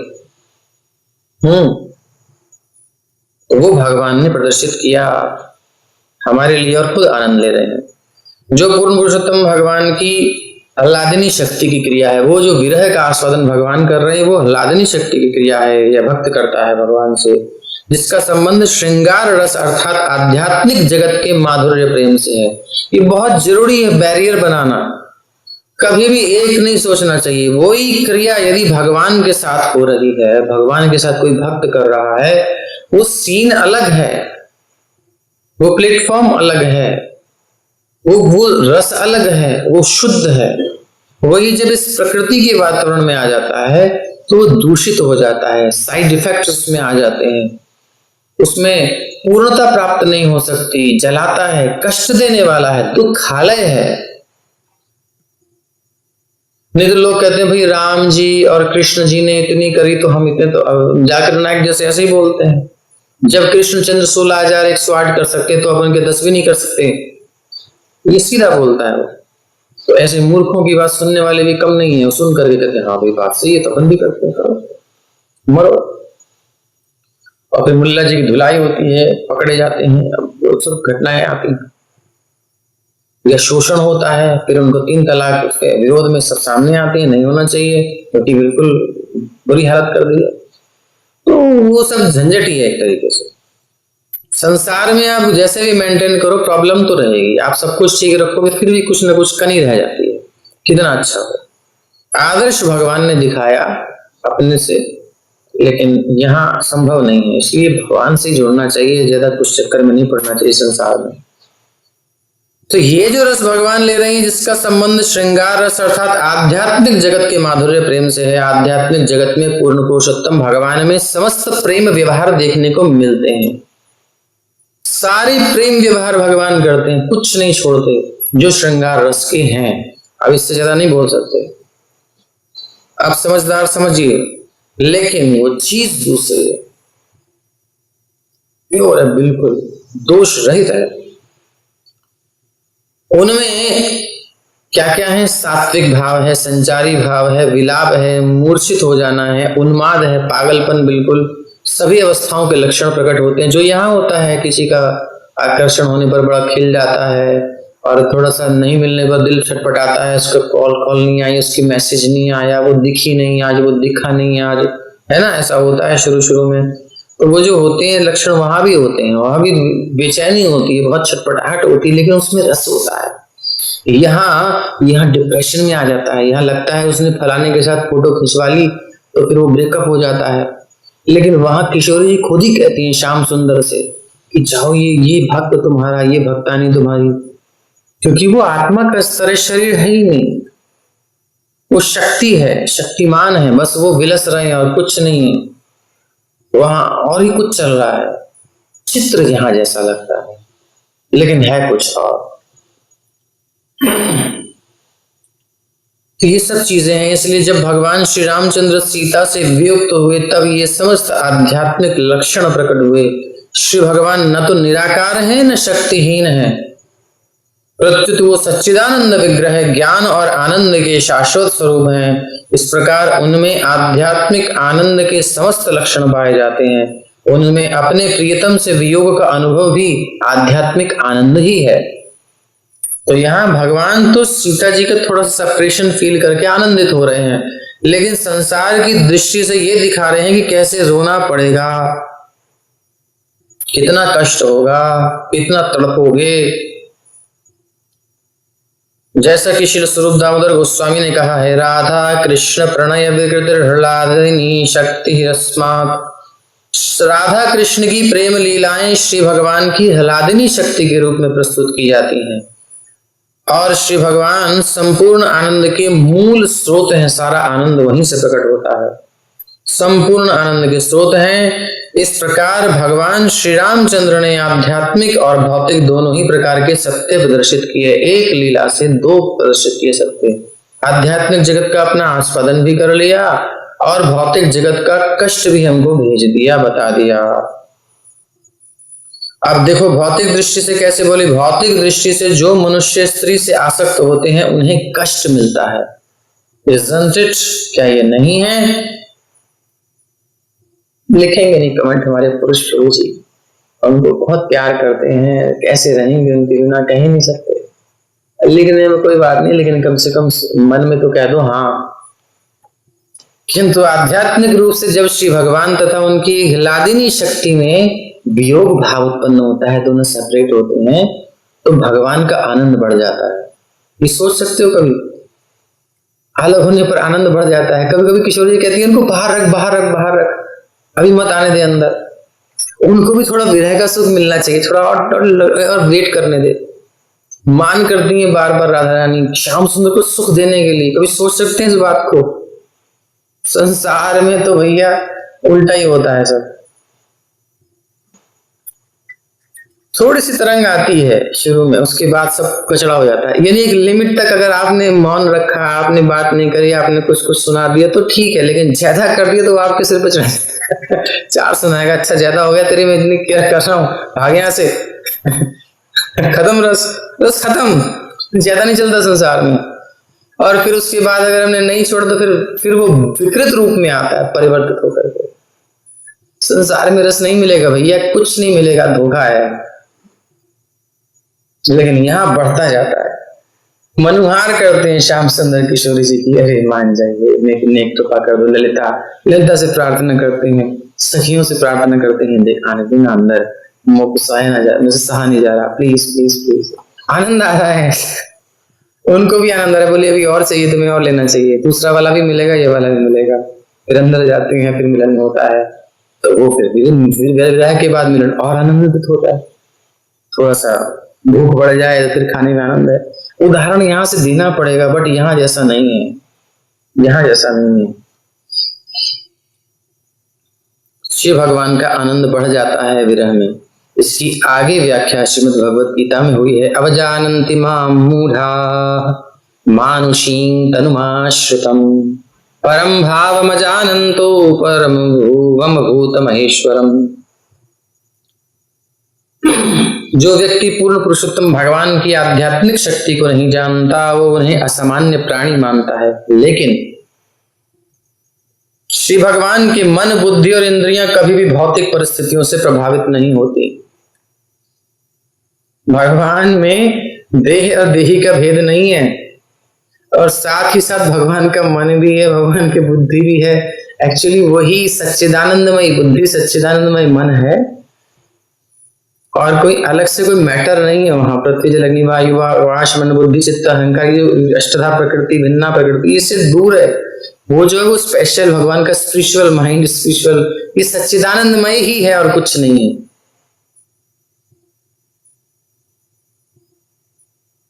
जैसे चीनी की कोई वस्तु हम बनाते हैं, चीनी के खिलौने हैं, या मान लो आजकल क्या कि हलवे का कुछ आकार बना दिया किसी ने, हलवे का फूल बना दिया उसको सजा करके, ऐसे कुछ कलाकृतियां खाने की वस्तुओं में हम बना लेते हैं, फलों को ऐसे काटते हैं, सुंदर फ्लावर की तरह लगते हैं, तो ऐसा कुछ कर सकते हैं। बट वो है तो सारा फल ही, कोई अलग से मैटर तो उसमें लगा नहीं है कहीं। इसी प्रकार से भगवान का जो कुछ है वो आध्यात्मिक है, वो नित्य है, चिन्मय है, दिव्य है। फिर उसमें जो भी वो बना लें, उनकी इच्छा, तो सब कुछ है, लेकिन सब आध्यात्मिक है, दोष से रहित है, दुख से रहित है, आनंद की स्वरूप है, आनंदमय, आनंदमयोभ्यासा। तो कभी भौतिक परिस्थितियों से प्रभावित नहीं होती। स्कंद पुराण में इसकी व्याख्या मिलती है। रावण द्वारा सीता का हरण करना असंभव था। नित्य पूर्ण सुख ज्ञान स्वरूपो संयतो विभु अतोस्य राम इत्याख्या तस्य दुखम कुतो अण्वति। ऐसे भगवान को दुख अणु के समान भी नहीं हो सकता। तथापि लोक शिक्षार्थम दुखो दुख वर्तिवत। फिर भी लोगों की शिक्षा के लिए अदुख यानी दुख नहीं, उसको दुख के समान प्रदर्शित कर रहे हैं। दुख वर्तिवत अंतर्हितांग लोक दृष्टिया सीता मासी स्मरण, अंदर से वो सीता का स्मरण कर रहे हैं, आनंद ले रहे हैं, बाहर से रोते हुए दिखा रहे हैं उनको ये शो कर रहे हैं कि देखो कितना दुख है। शिक्षा भी दे रहे हैं संसार में बच्चों को, अपना आस्वादन भी कर रहे हैं। ज्ञापनार्थम पुनर्नित्यम संबंध स्वात्मनः श्रिया अयोध्याया विनिर्गच्छन् सर्वलोकस्य चेश्वरः प्रत्यक्षं तु श्रिया सार्धं जगामान दिरव्ययः नक्षत्रमास गणितं त्रयोदश सहस्रकम्। अब बड़ा आनंद से रामो रामो राम इति सर्वेषाम् अभवत् तदा सर्वो रममयो लोको यदा राम स्वपालयत्। बड़ा सुंदर वर्णन है स्कंद पुराण में। तो रावण द्वारा सीता का अपहरण होना असंभव था। रावण द्वारा हरी गई सीता माया का भ्रामक रूप है, मायामय। जब सीता की अग्नि परीक्षा हुई तो मायामय रूप को सीता जी को अग्नि में समाहित कर दिया, माया में रूप को। ओरिजिनल सीता अग्निदेव के पास से वापस आ गई। दुनिया में इसका पता नहीं है, इसलिए लोक में ऐसी ऐसी बातें भी आ जाती हैं। लेकिन जो विद्वान हैं, जो अध्ययन करते हैं, उनको पता है कि भगवान की गहरी लीला कैसी है। इस उदाहरण से एक और शिक्षा मिलती है कि इस भौतिक जगत में कोई स्त्री कितनी ही बलवती क्यों ना हो, उसे संरक्षण चाहिए। कितनी पावरफुल क्यों ना हो, उसे सिक्योरिटी चाहिए। उसे संरक्षण प्रदान किया ही जाना चाहिए, उसकी केयर करनी ही चाहिए। नहीं तो जैसे ही वो असुरक्षित होगी तो वो रावण जैसे राक्षसों द्वारा शोषित की जाएगी, चाहे दुखी मन से चाहे खुशी मन से। आजकल कुछ खुशी मन से, प्रसन्नता से भी अपना शोषण करवाती हैं। उनको पता नहीं कि शोषण हो रहा है, वो सोचते हैं कि हम बहुत हाईलाइट हो रही हैं, बहुत बढ़िया से हमारा बढ़िया सब चल रहा है, लेकिन वो शोषित हो रही हैं। इस श्लोक में आया हुआ वैदेह राज दुहितरी शब्द सूचित करता है कि भगवान श्री रामचंद्र के से विवाह होने से पूर्व सीता अपने पिता विदेहराज द्वारा सुरक्षित थी और विवाह हो जाने पर उन्हें पति का संरक्षण प्राप्त था। इसलिए इससे यह निष्कर्ष निकलता है कि स्त्री की सदैव सुरक्षा होनी चाहिए। वैदिक नियम अनुसार स्त्री के स्वतंत्र यानी असमक्षम होने की संभावना नहीं है, क्योंकि वह स्वतंत्र रूप से अपनी रक्षा नहीं कर सकती। श्रीमद्भागवत महापुराण की जय, श्रील प्रभुपाद की जय। तो इस जगत के रस को त्याग करके आध्यात्मिक रस में प्रवेश करना चाहिए। अब जल्दी से ये सब शारीरिक आकर्षण, ये सब आकर्षणों से ऊपर उठ करके अब थोड़ा आत्मा का परमात्मा साथ भयंकर आकर्षण होने दो। क्या बात है, कल तो वहां उनके लिए ना यहाँ क्या कुछ नहीं रखा है। इसलिए जल्दी से यहाँ से बोरिया बिस्तर समेट करके और बढ़िया से अपना तैयारी कीजिए चलने की। अपने घर, अपने प्रियतम के पास चलेंगे आराम से। ओम नमो भगवते नरसिंहाय। नमस्तेजस्तेजस्य आविराविर्भव वज्रनख वज्रदंष्ट्रकर्माशयान् रन्धय रन्धय तमोग्रसग्रस। ओम स्वाहा भयमभयमात्मनि भूयिष्ठा। ओम क्षौं। भक्ति विघ्न विनाशक श्री नृसिंह भगवान की जय। भक्त शिरोमणि प्रहलाद महाराज की जय। श्रीमद्भागवत महापुराण की जय। सियावर रामचंद्र की जय। पवन सुत हनुमान की जय। श्री प्रभुपाद की जय। कल प्रातः काल पर मिलते हैं, तब के लिए हरे कृष्ण।